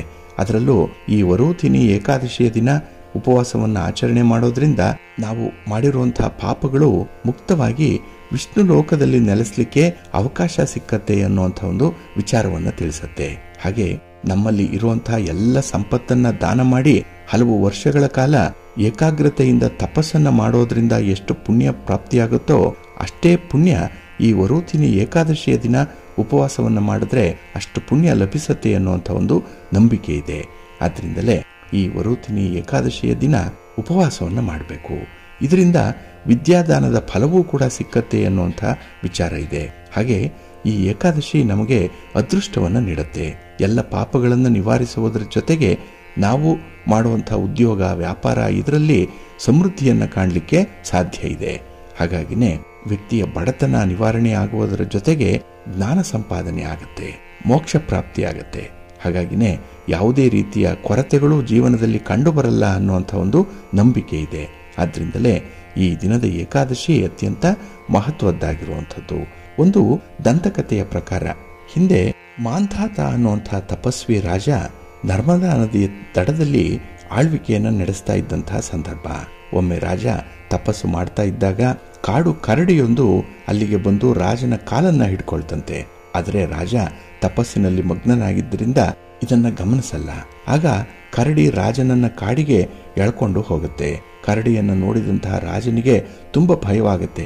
ಆ ಸಮಯದಲ್ಲಿ ಅವನು ತನ್ನ ಜೀವವನ್ನ ಉಳಿಸ್ಲಿಕ್ಕೆ ವಿಷ್ಣುವನ್ನ ಪ್ರಾರ್ಥನೆ ಮಾಡ್ಕೊಳ್ತಾನೆ. ರಾಜ ತನ್ನನ್ನ ಕಾಪಾಡುವಂತ ಹೇಳಿ ಬೇಡಿಕೊಂಡಿದ್ರಿಂದ ಅಲ್ಲಿಗೆ ವಿಷ್ಣು ಪ್ರತ್ಯಕ್ಷನಾಗ್ತಾನೆ. ಹಾಗೆ ಆ ಕರಡಿಯಿಂದ ರಾಜನನ್ನ ಕಾಪಾಡ್ತಾನೆ. ಅಷ್ಟರಲ್ಲಾಗ್ಲೇ ಕರಡಿ ರಾಜನ ಕಾಲನ್ನ ತಿಂದು ಬಿಟ್ಟಿರುತ್ತೆ. ಇದರಿಂದ ರಾಜನಿಗೆ ಬಹಳ ಬೇಸರ ಆಗುತ್ತೆ. ರಾಜನ ಈ ಪರಿಸ್ಥಿತಿಯನ್ನು ನೋಡಿ ವಿಷ್ಣು ರಾಜನಿಗೆ ವರೂಧಿನಿ ಏಕಾದಶಿಯನ್ನ ಮಾಡುವಂತೆ, ಆ ದಿನ ಉಪವಾಸವನ್ನ ಮಾಡುವಂತೆ ಸೂಚನೆಯನ್ನು ಕೊಡ್ತಾನೆ. ರಾಜ ಭಗವಂತ ಹೇಳಿದಂತೆ ವರೂಧಿನಿ ಏಕಾದಶಿಯ ವ್ರತವನ್ನ ಆಚರಣೆ ಮಾಡಿ ಉಪವಾಸವನ್ನ ಮಾಡಿದ್ರಿಂದ ಮತ್ತೆ ವರಹ ಅವತಾರ ಮೂರ್ತಿಯನ್ನ ಪೂಜೆ ಮಾಡಿದ್ರಿಂದ ಉಪವಾಸದ ಪರಿಣಾಮವಾಗಿ ರಾಜ ಮತ್ತೆ ಮೊದಲಿನಂತೆ ಕಾಲುಗಳನ್ನು ಪಡ್ಕೊಳ್ತಾನೆ. ನಂತರದಲ್ಲಿ ತನ್ನ ಮರಣದ ನಂತರ ಆ ರಾಜ ವಿಷ್ಣುವಿನ ವಾಸಸ್ಥಾನವಾದಂತಹ ವೈಕುಂಠ ಲೋಕವನ್ನ ತಲುಪಿದ ಅನ್ನುವಂಥದ್ದು ಒಂದು ದಂತಕಥೆ ಇದೆ. ಹಾಗಾಗಿನೇ ಈ ದಿನ ವಿಷ್ಣುವಿನ ವಾರಾಹ ಸ್ವಾಮಿಯ ರೂಪವನ್ನ ಪೂಜೆ ಮಾಡುವಂಥದ್ದು ಅಂದಿನಿಂದ ಪ್ರಾರಂಭ ಆಯಿತು ಅನ್ನುವಂಥ ಒಂದು ವಿಚಾರ ಕೂಡ ಇದೆ. ಹಾಗಾಗಿ ಬಂಧುಗಳೇ, ಈ ದಿನ ಏಕಾದಶಿಯ ವ್ರತವನ್ನ ಆಚರಣೆ ಮಾಡುವಂಥ ಒಂದು ಸಂಕಲ್ಪವನ್ನ ಮಾಡಿಕೊಳ್ಳಿ. ಸಾಧ್ಯ ಆದ್ರೆ ಉಪವಾಸ ಇರಿ. ಇಲ್ಲ ಅಂತ ಹೇಳಿದ್ರೆ ಭಕ್ತಿಯಿಂದ ವಿಷ್ಣುವನ್ನ ಮಹಾಲಕ್ಷ್ಮಿ ಸಹಿತವಾಗಿ ಪೂಜೆ ಮಾಡಿ. ಹಾಗೆ ತಮಗೆ ಗೊತ್ತಿದೆ, ಈ ದಿನ ಸಾತ್ವಿಕ ಆಹಾರವನ್ನ ಸ್ವೀಕರಿಸಬೇಕು. ಆಹಾರವನ್ನ ಸ್ವೀಕರಿಸುವಂಥವ್ರು ಇನ್ನು ಈರುಳ್ಳಿ, ಬೆಳ್ಳುಳ್ಳಿ, ಮಾಂಸಾಹಾರ, ಮದ್ಯಪಾನ ಇತ್ಯಾದಿಗಳನ್ನ ಈ ದಿನ ಬಳಸಬಾರದು. ಇದೊಂದನ್ನ ನೀವು ಗಮನದಲ್ಲಿಟ್ಕೊಳ್ಬೇಕು. ಹಾಗೆ ಈ ಏಕಾದಶಿಯ ದಿನ ವಿಶೇಷವಾಗಿ ದಾನ ಧರ್ಮಾದಿಗಳನ್ನು ಮಾಡಿದ್ರೆ ಅದರ ಫಲ ದುಪ್ಪಟ್ಟಾಗತ್ತೆ ಅನ್ನುವಂಥದ್ದು ಕೂಡ ಇದೆ. ಹಾಗಾಗಿ ಯಥಾಶಕ್ತಿ ದಾನ ಮಾಡಿ. ಓಂ ನಮೋ ಭಗವತೆ ವಾಸುದೇವಾಯ ಅನ್ನುವಂಥ ಒಂದು ಮಂತ್ರವನ್ನ 108 ಬಾರಿ ಪಠಣ ಮಾಡಿಕೊಳ್ಳಿ. ವಿಷ್ಣು ಸಹಸ್ರನಾಮ ಸ್ತೋತ್ರವನ್ನ ಈ ದಿನ ಹೇಳ್ಕೊಳ್ಳಿ. ಬಹಳ ವಿಶೇಷವಾದಂತಹ ಫಲ ಇದರಿಂದ ಲಭ್ಯವಾಗುತ್ತೆ. ಹಾಗೆ ಇಲ್ಲಿ ಏಕಾದಶಿ ಅಂತ ಹೇಳಿದ್ರೆ ಹರಿಯ ದಿನ, ವಿಷ್ಣುವಿನ ದಿನ ಇದು. ಹಾಗಾಗಿನೇ ಈ ದಿನ ಗಂಗಾ, ಗಯಾ, ಕಾಶಿ, ಪುಷ್ಕರ, ಕುರುಕ್ಷೇತ್ರ, ವೇದಿಕಾ, ಯಮುನಾ, ಚಂದ್ರಭಾಗ ಇಂಥ ಒಂದು ಪುಣ್ಯ ಕ್ಷೇತ್ರಗಳಲ್ಲಿ ನಾವು ಭಗವಂತನ ಸೇವೆ ಮಾಡಿದಷ್ಟು ಪುಣ್ಯ ನಾವು ಇದ್ದಲ್ಲಿಯೇ ಸಂಪಾದನೆ ಮಾಡಿಕೊಳ್ಬಹುದು ಈ ವರೂಧಿನಿ ಏಕಾದಶಿಯನ್ನ ಅನುಸರಣೆ ಮಾಡೋದ್ರಿಂದ ಅನ್ನುವಂಥದ್ದನ್ನ ನಾರದ ಪುರಾಣದಲ್ಲಿ ವಸಿಷ್ಠ ಮಹಾಮುನಿಗಳು ತಿಳಿಸಿದ್ದಾರೆ ಅನ್ನುವಂಥ ಒಂದು ಉಲ್ಲೇಖ ಕೂಡ ಇದೆ. ಹಾಗಾಗಿನೇ ಭಕ್ತಿ ಮಾರ್ಗದಲ್ಲಿ ಯಾರು ಉನ್ನತಿಯನ್ನ ಪಡೆಯಲಿಕ್ಕೆ ಬಯಸ್ತಾರೆ ಅಂಥವರು ಈ ದಿನ ಏಕಾದಶಿಯ ವ್ರತವನ್ನ ಆಚರಣೆ ಮಾಡಬೇಕು. ಇದು ಭಕ್ತಿಯ ಶುದ್ಧ ರೂಪವನ್ನ ಪಡ್ಕೊಳ್ಳಿಕ್ಕೆ ಉಪವಾಸವನ್ನ ಅನುಸರಣೆ ಮಾಡಬೇಕು ಅನ್ನುವಂಥ ಒಂದು ವಿಚಾರ ಇದೆ. ಹಾಗಾಗಿನೇ ರಾಧೆ ಕೂಡ ಕೃಷ್ಣನನ್ನ ಪಡ್ಕೊಳ್ಳಿಕ್ಕೆ ಉಪವಾಸವನ್ನ ಆಚರಣೆ ಮಾಡೇನೆ ಶ್ರೀಕೃಷ್ಣನನ್ನ ಪಡ್ಕೊಂಡ್ರು ಅನ್ನುವಂಥ ಒಂದು ಉಲ್ಲೇಖ ಇದೆ. ಹಾಗಾಗಿ ನಮ್ಮ ಈ ಸೂಕ್ಷ್ಮ ದೇಹದ ಬೇಡಿಕೆಯನ್ನು ಕಡಿಮೆ ಮಾಡಿ ನಮ್ಮ ಆತ್ಮವನ್ನ ಹರಿನಾಮ ಸಂಕೀರ್ತನೆಯಿಂದ ಪೋಷಣೆ ಮಾಡುವಂಥದ್ದು. ಹಾಗೆ ನಮ್ಮ ಇಂದ್ರಿಯಗಳನ್ನ ಭಕ್ತಿಪೂರ್ವಕವಾದಂತಹ ಸೇವೆಯಲ್ಲಿ ತೊಡಗಿಸಿಕೊಳ್ಳುವಂಥದ್ದು ಈ ದಿನ ಬಹಳ ಮುಖ್ಯವಾದಂತಹ ಒಂದು ವಿಚಾರ. ಹಾಗಾಗಿನೇ ಈ ದಿನ ಸ್ತೋತ್ರಗಳನ್ನ ಶ್ರವಣ ಮಾಡುವಂಥದ್ದು, ಸ್ತೋತ್ರಗಳನ್ನ ಪಠಣ ಮಾಡಿಕೊಳ್ಳೋದ್ರನ್ನ ನಾವು ರೂಢಿಸ್ಕೊಳ್ಬೇಕು. ಇದರಿಂದ ಆಧ್ಯಾತ್ಮಿಕ ಬೆಳವಣಿಗೆ ಸಾಧ್ಯವಾಗುತ್ತೆ. ಹಾಗೆ ಬಂಧುಗಳೇ, ಈ ದಿನ ವಿಷ್ಣುವನ್ನ ಸ್ಮರಣೆ ಮಾಡಿಕೊಂಡ್ರೆ ಸಾಕು, ಅನಂತ ಫಲಗಳು ಲಭ್ಯವಾಗುತ್ತೆ ಅನ್ನುವಂಥ ಒಂದು ನಂಬಿಕೆ ಇರೋದ್ರಿಂದ ತಾವು ಕೂಡ ಮಹಾಲಕ್ಷ್ಮಿಯನ್ನ, ಮಹಾವಿಷ್ಣುವನ್ನ ಪ್ರಾರ್ಥನೆ ಮಾಡಿಕೊಳ್ಳಿ, ಪೂಜೆ ಮಾಡಿ, ಎಲ್ಲ ಫಲಗಳು ತಮಗೆ ಲಭ್ಯವಾಗ್ಲಿ, ಭಗವಂತನ ಅನುಗ್ರಹ ಪ್ರಾಪ್ತಿಯಾಗ್ಲಿ, ಒಳ್ಳೆಯದಾಗ್ಲಿ. ಪ್ರೀತಿಯ ಬಂಧುಗಳೇ, ಇನ್ನು ಮುಂದೆ ದ್ವಾದಶ ರಾಶಿಯವರ ಗೋಚಾರ ಫಲಗಳು ಹೇಗಿವೆ ನೋಡೋಣ ಬನ್ನಿ. ಮೊದಲಿಗೆ ಮೇಷರಾಶಿ. ಮೇಷರಾಶಿಯವರಿಗೆ ಈ ದಿನ ಲಾಭಸ್ಥಾನದಲ್ಲಿ ಚಂದ್ರ ಇದ್ದಾನೆ. ಅದರಲ್ಲೂ ಬೆಳಗಿನ ಅವಧಿಯಲ್ಲಿ ನಿಮ್ಮ ಕೆಲಸ ಕಾರ್ಯಗಳಲ್ಲಿ ವಿಶೇಷ ಪ್ರಗತಿಗಳಿದೆ. ನಿಮ್ಮ ಯೋಜನೆಯನ್ನು ಅನುಷ್ಠಾನ ಮಾಡಲಿಕ್ಕೆ ಅತ್ಯುತ್ತಮವಾದಂಥ ಸಮಯ ಇದು. ಹಾಗೆ ಈ ದಿನದಲ್ಲಿ ಹೊಸ ಪರಿಚಯ ಆಗುವಂಥದ್ದು, ಹಾಗೆ ಹಣಕಾಸಿನ ವ್ಯವಹಾರಗಳನ್ನು ಬಹಳ ಎಚ್ಚರಿಕೆಯಿಂದ ಮಾಡುವಂಥ ಅಗತ್ಯತೆ ಕೂಡ ಇರುತ್ತೆ. ಇನ್ನು ಈ ದಿನದಲ್ಲಿ ಹಿರಿಯರ ಸಲಹೆಯ ಮೇರೆಗೆ ನೀವು ನಿಮ್ಮ ಕೆಲಸ ಕಾರ್ಯಗಳನ್ನು ಮುಂದುವರಿಸಿದ್ರೆ ಅದ್ಭುತವಾದಂತಹ ಫಲಿತಾಂಶಗಳು ನಿಮಗೆ ಸಿಕ್ಕತ್ತೆ. ಹಾಗೆ ಈ ದಿನ ಸಕಾರಾತ್ಮಕವಾಗಿ ಯಾವುದೇ ಒಂದು ಪರಿಸ್ಥಿತಿಯನ್ನು ಎದುರಿಸಬೇಕಾಗತ್ತೆ. ಹಾಗಾಗಿ ನಿಮಗೆ ಯಾವುದೇ ರೀತಿಯಲ್ಲಿ ತೊಂದರೆಗಳಾದರೂ ಕೂಡ, ನಷ್ಟವಾದರೂ ಕೂಡ ಧನಾತ್ಮಕವಾದಂತಹ ಆಲೋಚನೆ ಇರಲಿ, ತುಂಬ ಪಾಸಿಟಿವ್ ಆಗಿರಿ. ಹಾಗಾಗಿನೇ ಈ ದಿನ ಯಶಸ್ವಿ ದಿನವಾಗಿ ಅದು ಪರಿವರ್ತಿತವಾಗುತ್ತೆ. ಹಾಗೆ ಈ ದಿನ ಬಾಲ್ಯದ ಗೆಳೆಯರ ಭೇಟಿ, ಅವರ ಆಗಮನ, ಅವರ ಜೊತೆ ಮಾತುಕತೆ ನಿಮಗೆ ಸಂತೋಷವನ್ನು ಮೂಡಿಸುತ್ತೆ.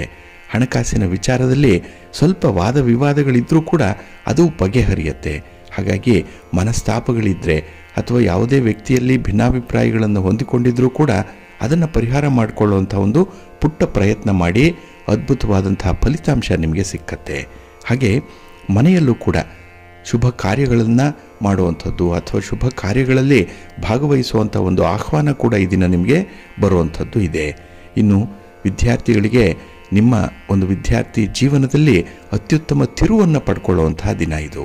ಹಾಗಾಗಿ ಯಾವುದೋ ಒಂದು ವಿಚಾರದಲ್ಲಿ ಒಂದು ಒಳ್ಳೆಯ ತೀರ್ಮಾನಕ್ಕೆ ನೀವು ಬದ್ಧರಾಗುವಂಥದ್ದು, ಹಾಗೆ ಕೊಟ್ಟಿರುವಂತಹ ಒಂದು ಭರವಸೆಗಳನ್ನು ಈಡೇರಿಸುವಂಥ ಒಂದು ಪ್ರಯತ್ನ ಕೂಡ ಈ ದಿನ ಆಗುತ್ತೆ. ಒಟ್ಟಾರೆ ಈ ದಿನ ನಿಮಗೆ ತುಂಬ ಫಲಪ್ರದವಾದಂತಹ ದಿನ, ತೃಪ್ತಿದಾಯಕವಾದಂತಹ ದಿನ, ಲಾಭದಾಯಕವಾದಂತಹ ದಿನ. ಅದಕ್ಕಾಗಿಯೇ ಮಹಾವಿಷ್ಣುವನ್ನು ಆರಾಧನೆ ಮಾಡಿ, ಮಹಾಲಕ್ಷ್ಮಿಯನ್ನು ಪ್ರಾರ್ಥನೆ ಮಾಡಿಕೊಳ್ಳಿ. ಈ ದಿನ ಒಳ್ಳೆಯದಾಗುತ್ತೆ. ನಿಮ್ಮ ಅದೃಷ್ಟದ ಬಣ್ಣ ಹಳದಿ, ಅದೃಷ್ಟದ ದಿಕ್ಕು ಈಶಾನ್ಯ ದಿಕ್ಕು, ಅದೃಷ್ಟ ಸಂಖ್ಯೆ 1. ವೃಷಭ ರಾಶಿ. ವೃಷಭ ರಾಶಿಯವರಿಗೆ ಈ ದಿನ ಅನುಕೂಲಕರವಾದಂಥ ವಾತಾವರಣ ಇರುವಂಥ ದಿನ. ಏಕೆಂದರೆ ಉದ್ಯೋಗ ಸ್ಥಾನದಲ್ಲಿ ಚಂದ್ರ ಇದ್ದಾನೆ. 10ನೇ ಮನೆಯಲ್ಲಿ ಚಂದ್ರ ಅಂದರೆ ಮನಸ್ಸಿಗೆ ಸಮಾಧಾನ, ಮಾಡುವಂಥ ಕೆಲಸ ಕಾರ್ಯಗಳು ನಿಮಗೆ ಹೊರೆ ಅನಿಸಲ್ಲ. ಬದಲಾಗಿ ಖುಷಿಯಿಂದ, ಸಂತೋಷದಿಂದ ಕೆಲಸಗಳನ್ನು ಜವಾಬ್ದಾರಿಯುತವಾಗಿ ನಿರ್ವಹಣೆ ಮಾಡ್ತೀರಿ. ಹಾಗಾಗಿ ಕೆಲಸದಲ್ಲಿ ಏಕಾಗ್ರತೆ ಇದೆ. ಕೆಲಸದಲ್ಲಿ ನಿಮ್ಮ ಒಂದು ಪ್ರತಿಭೆಯನ್ನು ನೀವು ಈ ದಿನ ತೋರಿಸುವಂಥದ್ದು, ಹಾಗೆ 4 ಜನರಿಗೆ ಮೆಚ್ಚುವಂತಹ ಕೆಲಸಗಳು ಈ ದಿನ ನಿಮ್ಮಿಂದ ಆಗುತ್ತೆ.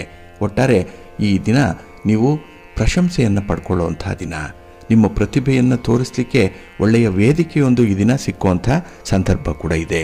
ಹಾಗೆ ಈ ದಿನದಲ್ಲಿ ನೀವು ನೋವನ್ನು ಉಂಡರೆ, ಕಷ್ಟಪಟ್ಟರೆ ಮುಂದೆ ಉತ್ತಮವಾದಂಥ ಫಲ ಇದೆ ಅನ್ನುವಂಥದ್ದನ್ನು ಸಾಬೀತುಪಡಿಸ್ತೀರಿ.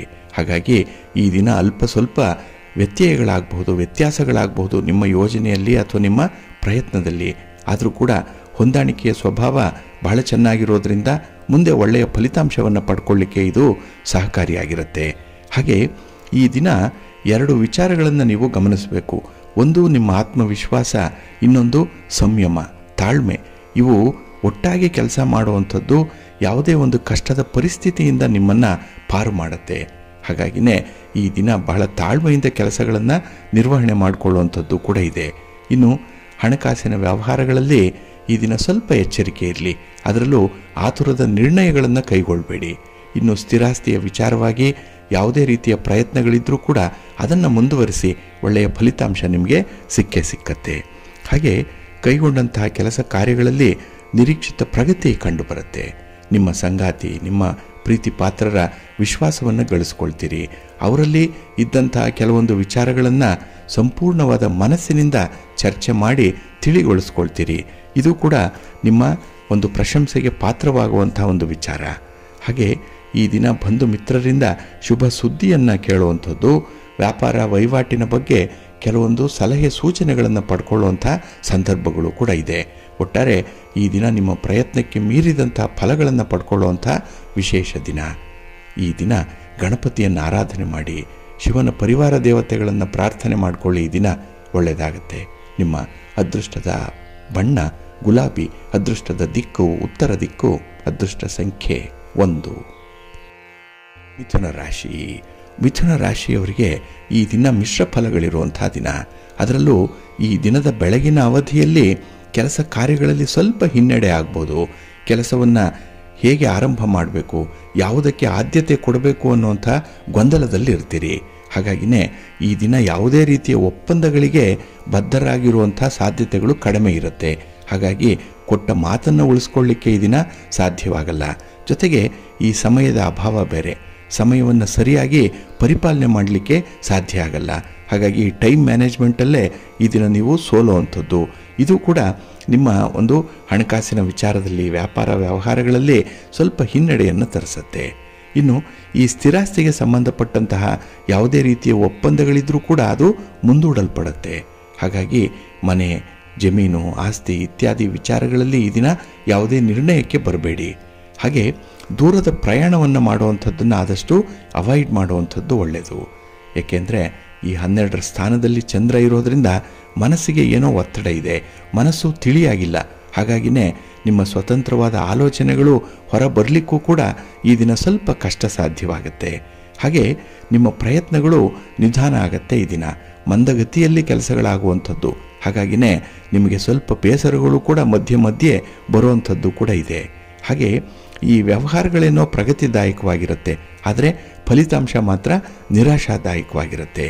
ಕೆಲಸ ಮಾಡಿದ್ರೂ ಕೂಡ ನಿಮಗೆ ಫಲ ಇಲ್ಲ, ಕಷ್ಟಪಟ್ಟರೂ ಫಲ ಇಲ್ಲ ಅನ್ನುವಂಥ ಒಂದು ವಿಚಾರ ಮನಸ್ಸಿಗೆ ಬರುವಂಥದ್ದು. ಇದು ಸ್ವಲ್ಪ ಆಘಾತವನ್ನು ತರುವಂಥ ವಿಚಾರ. ಹಾಗೆ ನಿಮ್ಮ ಕಠಿಣ ಪರಿಶ್ರಮಕ್ಕೆ ಯಾವಾಗ ಫಲಿತಾಂಶ ಸಿಕ್ಕಲ್ಲ, ಆಗ ಕೆಲಸ ಕಾರ್ಯಗಳಲ್ಲೇ ಸ್ವಲ್ಪ ನಿರಾಸಕ್ತಿ ಮೂಡುವಂಥದ್ದು ಇದೆ. ಇನ್ನು ನಿಮ್ಮ ಸಂಗಾತಿ, ನಿಮ್ಮ ಪ್ರೀತಿ ಪಾತ್ರರ, ಕುಟುಂಬಸ್ಥರ ಮಾತು, ಅವರ ನಡವಳಿಕೆ ಕೂಡ ಇದನ್ನು ನಿಮಗೆ ಸ್ವಲ್ಪ ಬೇಸರವನ್ನು ತರಿಸುವಂಥದ್ದಿದೆ. ಸ್ವಲ್ಪ ಹೊಂದಾಣಿಕೆ ಮಾಡ್ಕೊಂಡು ಹೋಗಿ. ಭಗವಂತನ ನಾಮಸ್ಮರಣೆಯನ್ನು ಮಾಡಿ, ವಿಷ್ಣು ಸ್ತೋತ್ರವನ್ನು ಹೇಳ್ಕೊಳ್ಳಿ, ವಿಷ್ಣು ಸಹಸ್ರನಾಮ ಹೇಳ್ಕೊಳ್ಳಿ, ಒಳ್ಳೆಯದಾಗತ್ತೆ. ನಿಮ್ಮ ಅದೃಷ್ಟದ ಬಣ್ಣ ಬಿಳುಪು, ಅದೃಷ್ಟದ ದಿಕ್ಕು ಉತ್ತರ ದಿಕ್ಕು, ಅದೃಷ್ಟ ಸಂಖ್ಯೆ 2. ಕರ್ಕಾಟಕ ರಾಶಿ. ಕರ್ಕಾಟಕ ರಾಶಿಯವರಿಗೆ ಈ ದಿನ ಅಷ್ಟಮದಲ್ಲಿ ಚಂದ್ರ ಇರುವಂಥ ದಿನ. ಅದರಲ್ಲೂ ಶನಿವಾರ ಕುಂಭರಾಶಿಯಲ್ಲಿ ಶನಿ ಇರುವಂಥ ಸಂದರ್ಭ. ಇಲ್ಲಿ ಶನಿಯ ಜೊತೆಯಲ್ಲಿ ಚಂದ್ರ ಇದ್ದಾನೆ. ಹಾಗಾಗಿ ಮನಸ್ಸಿನ ತುಮುಲಗಳು ಜಾಸ್ತಿ ಇರುತ್ತೆ.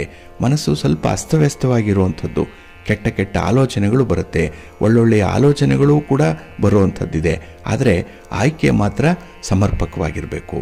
ಹಾಗಾಗಿನೇ ಈ ದಿನ ಆಯ್ಕೆಯ ವಿಚಾರದಲ್ಲಿ ನೀವು ರಾಜಿ ಮಾಡಿಕೊಳ್ಬೇಡಿ. ಯಾವುದು ಸರಿ ಅನಿಸುತ್ತೆ, ಯಾವುದು 4 ಜನರಿಗೆ ಒಪ್ಪಿಗೆ ಆಗುತ್ತೆ ಅಂಥ ವಿಚಾರಗಳಲ್ಲೇ ಮುಂದುವರಿಯುವಂಥದ್ದು ಬಹಳ ಸೂಕ್ತ. ಇನ್ನು ಈ ದಿನ ವ್ಯರ್ಥ ಪ್ರಯಾಣವನ್ನು ಮಾಡಬೇಕಾಗತ್ತೆ. ಹಾಗೆ ಹೊಸ ಸಾಲದ ಪ್ರಯತ್ನಗಳು ಕೂಡ ಇರುತ್ತೆ. ಹಣಕ್ಕಾಗಿ ಈ ದಿನ ಪ್ರಯಾಣ, ಪ್ರವಾಸ. ಜೊತೆಗೆ ಈ ದಿನ ಯಾರನ್ನ ನೀವು ಕೇಳಬಾರ್ದು ಅಂತೀರೋ ಅವರಿಂದ ಕೆಲವೊಂದು ವಿಚಾರಗಳನ್ನು ನಿರೀಕ್ಷೆ ಮಾಡುವಂಥದ್ದು ಇದೆ.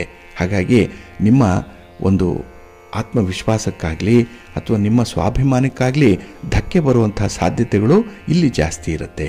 ಹಾಗೆ ಕುಟುಂಬ ಸದಸ್ಯರ ಜೊತೆಯಲ್ಲಿ ಆಧ್ಯಾತ್ಮಿಕ ಚಟುವಟಿಕೆಗಳಲ್ಲಿ ಭಾಗವಹಿಸಬೇಕು, ದಾನ ಧರ್ಮಾದಿ ಕಾರ್ಯಗಳಲ್ಲಿ ಭಾಗವಹಿಸಬೇಕು, ದೇವರ ಸೇವೆಯನ್ನು ಮಾಡಬೇಕು ಅನ್ನುವಂಥ ವಿಚಾರಗಳಿದೆ.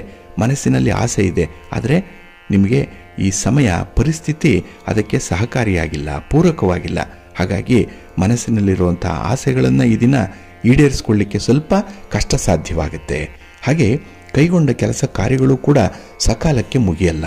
ಏನೋ ಒಂದು ತೊಂದರೆ, ತಾಪತ್ರಯ, ಒಂದರ ಹಿಂದೆ ಒಂದರಂತೆ ಸಮಸ್ಯೆಗಳು ಬರುವಂಥದ್ದು ಇದೆ. ಒಂದನ್ನು ಪರಿಹಾರ ಮಾಡಿದ್ರೆ ಮತ್ತೊಂದು ಸಮಸ್ಯೆ ಆ ಜಾಗದಲ್ಲಿ ಬಂದು ನಿಲ್ಲುತ್ತೆ. ಹಾಗಾಗಿನೇ ಈ ದಿನ ತುಂಬ ಅಲರ್ಟ್ ಆಗಿರಬೇಕಾಗಿರುವಂಥ ಸಂದರ್ಭ ಇದೆ. ಯಾವುದೇ ರೀತಿಯ ವ್ಯವಹಾರಗಳಲ್ಲಿ ಸ್ವಲ್ಪ ಎಚ್ಚರಿಕೆಯಿಂದ ಇರಿ. ನಿಮ್ಮ ಮನೆ ದೇವರನ್ನು ಸ್ಮರಣೆ ಮಾಡ್ತಾ ಇರಿ. ಹಾಗೆ ಭಕ್ತಿಯಿಂದ ಮಹಾಲಕ್ಷ್ಮಿಯನ್ನು ಧ್ಯಾನ ಮಾಡಿ, ಮಹಾವಿಷ್ಣುವನ್ನು ಪ್ರಾರ್ಥನೆ ಮಾಡಿಕೊಳ್ಳಿ, ಪೂಜೆ ಮಾಡಿ. ಒಳ್ಳೆಯದಾಗತ್ತೆ. ನಿಮ್ಮ ಅದೃಷ್ಟದ ಬಣ್ಣ ಗುಲಾಬಿ, ಅದೃಷ್ಟದ ದಿಕ್ಕು ಈಶಾನ್ಯ ದಿಕ್ಕು, ಅದೃಷ್ಟ ಸಂಖ್ಯೆ 4. ಸಿಂಹರಾಶಿ. ಸಿಂಹರಾಶಿಯವರಿಗೆ ಈ ದಿನ ಗೋಚಾರದಲ್ಲಿ ಚಂದ್ರನಿಂದ ಶುಭ ಫಲಗಳನ್ನು ಪಡ್ಕೊಳ್ಳುವಂಥ ಸಂದರ್ಭ ಇದೆ. ಏಕೆಂದರೆ 7ನೇ ಮನೆಯಲ್ಲಿ ಚಂದ್ರ ಇದ್ದಾಗ ಕುಟುಂಬದಲ್ಲಿ ನೆಮ್ಮದಿ ಇದೆ. ಅದರಲ್ಲೂ ಈ ಪ್ರೀತಿ ಪ್ರೇಮದ ವಿಚಾರದಲ್ಲಿ ಒಳ್ಳೆಯ ಅನುಭವ ಉಂಟಾಗುವಂಥದ್ದು, ಮನಸ್ಸಿಗೆ ಸಂತೋಷ ಈ ದಿನ ಇಮ್ಮಡಿಯಾಗುವಂಥದ್ದು ಕೂಡ ಇರುತ್ತೆ. ಮನರಂಜನೆಯಲ್ಲಿ ತೊಡಗಿಸ್ಕೊಳ್ತೀರಿ, ಸ್ನೇಹಿತರನ್ನು ಭೇಟಿ ಮಾಡ್ತೀರಿ, ಹಾಗೆ ನಿಮಗೆ ಇಷ್ಟವಾದಂಥ ವಸ್ತುಗಳನ್ನು ಖರೀದಿ ಮಾಡ್ತೀರಿ, ಬಾಯಿಗೆ ರುಚಿಯಾದಂಥ ಆಹಾರವನ್ನು ಈ ದಿನ ಪಡ್ಕೊಳ್ಳುವಂಥದ್ದು ಇದೆ. ಒಟ್ಟಾರೆ ಈ ದಿನ ತುಂಬ ಕಂಫರ್ಟಬಲ್ ಆಗಿರುವಂಥ ಸಂದರ್ಭಗಳು ಹೆಚ್ಚಾಗಿದೆ. ಹಾಗೆ ಹಳೆಯ ಸ್ನೇಹಿತರ ಭೇಟಿ, ಅವರೊಂದಿಗಿನ ಮಾತುಕತೆ, ಹರಟೆ ಈ ದಿನ ನಿಮ್ಮ ಮನಸ್ಸಿಗೆ ತುಂಬ ಖುಷಿಯನ್ನು ಕೊಡುತ್ತೆ. ಹಳೆಯ ನೆನಪುಗಳು ಈ ದಿನ ಮರುಕಳಿಸುವಂಥದ್ದು, ಇದು ಕೂಡ ಸಮಾಧಾನ. ನಿಮ್ಮ ಸಾಧನೆಯನ್ನು ಹೇಳ್ಕೊಳ್ತೀರಿ, ನೀವು ಪಟ್ಟಂತಹ ಕಷ್ಟವನ್ನು 4 ಜನರ ಜೊತೆಯಲ್ಲಿ ಹಂಚಿಕೊಳ್ಳುವಂಥ ಒಂದು ಒಳ್ಳೆಯ ಅವಕಾಶ ಸಿಕ್ಕುವಂಥದ್ದು ಕೂಡ ಇದೆ. ಹಾಗಾಗಿನೇ ಈ ದಿನ ಒಬ್ಬ ಮನುಷ್ಯನಾಗಿ ರೂಪುಗೊಳ್ಳಲಿಕ್ಕೆ ಯಾವ ಯಾವ ಹಂತಗಳನ್ನು ದಾಟಿದ್ದೀರಿ ಅನ್ನುವಂಥದ್ದನ್ನು ಮೆಲುಕು ಹಾಕ್ತೀರಿ. ಹಾಗಾಗಿ ಸಿಂಹಾವಲೋಕನ ಮಾಡಿಕೊಳ್ಳುವಂಥ ಒಂದು ಸಂದರ್ಭ ಇದೆ. ಹಾಗೆ ಪ್ರಮುಖವಾದಂಥ ನಿರ್ಧಾರಗಳನ್ನು ಕಾರ್ಯಗತಗೊಳಿಸುವಂಥ ಒಂದು ವಿಶೇಷ ಸಮಯ ಕೂಡ ಈ ದಿನದಲ್ಲಿರುತ್ತೆ. ಹಾಗಾಗಿ ಈ ನಿರ್ಧಾರಗಳನ್ನು ತೆಗೆದುಕೊಳ್ಳುವಂಥದ್ದು ದೊಡ್ಡದಲ್ಲ, ಆದರೆ ಆ ನಿರ್ಧಾರವನ್ನು ಕಾರ್ಯಗತಗೊಳಿಸಿ ಮೆಟೀರಿಯಲೈಸ್ ಮಾಡುವಂಥದ್ದು ಮಹಾ ಕಷ್ಟದ ಕೆಲಸ. ಅಂಥ ಒಂದು ಕಷ್ಟಕ್ಕೆ ಈ ದಿನ ನೀವು ಕೈ ಹಾಕ್ತೀರಿ, ಸಕ್ಸಸ್ ಆಗ್ತೀರಿ.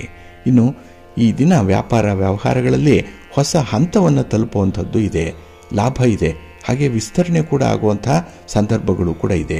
ಒಟ್ಟಾರೆ ಈ ದಿನ ನಿಮ್ಮ ಪ್ರಯತ್ನಕ್ಕೆ ಮೀರಿದಂಥ ಫಲಗಳನ್ನು ಪಡ್ಕೊಳ್ತೀರಿ, ಶುಭ ಸುದ್ದಿಯನ್ನು ಪಡ್ಕೊಳ್ಳುವಂಥದ್ದು, ಕುಟುಂಬದಲ್ಲಿ ಅತ್ಯುತ್ತಮವಾದಂಥ ಸಂತೋಷವನ್ನು ಪಡ್ಕೊಳ್ಳುವಂಥ ದಿನ ಇದು. ನಿಮ್ಮ ಇಷ್ಟ ದೇವರನ್ನು ಆರಾಧನೆ ಮಾಡಿಕೊಳ್ಳಿ, ಶಿವಪಾರ್ವತಿಯರ ದರ್ಶನ ಮಾಡಿಕೊಳ್ಳಿ, ಹಾಗೆ ಮಹಾಲಕ್ಷ್ಮಿ ಮಹಾವಿಷ್ಣುವಿನ ದರ್ಶನ ಮಾಡಿ ಸ್ತೋತ್ರ ಹೇಳ್ಕೊಳ್ಳಿ, ಒಳ್ಳೆಯದಾಗತ್ತೆ.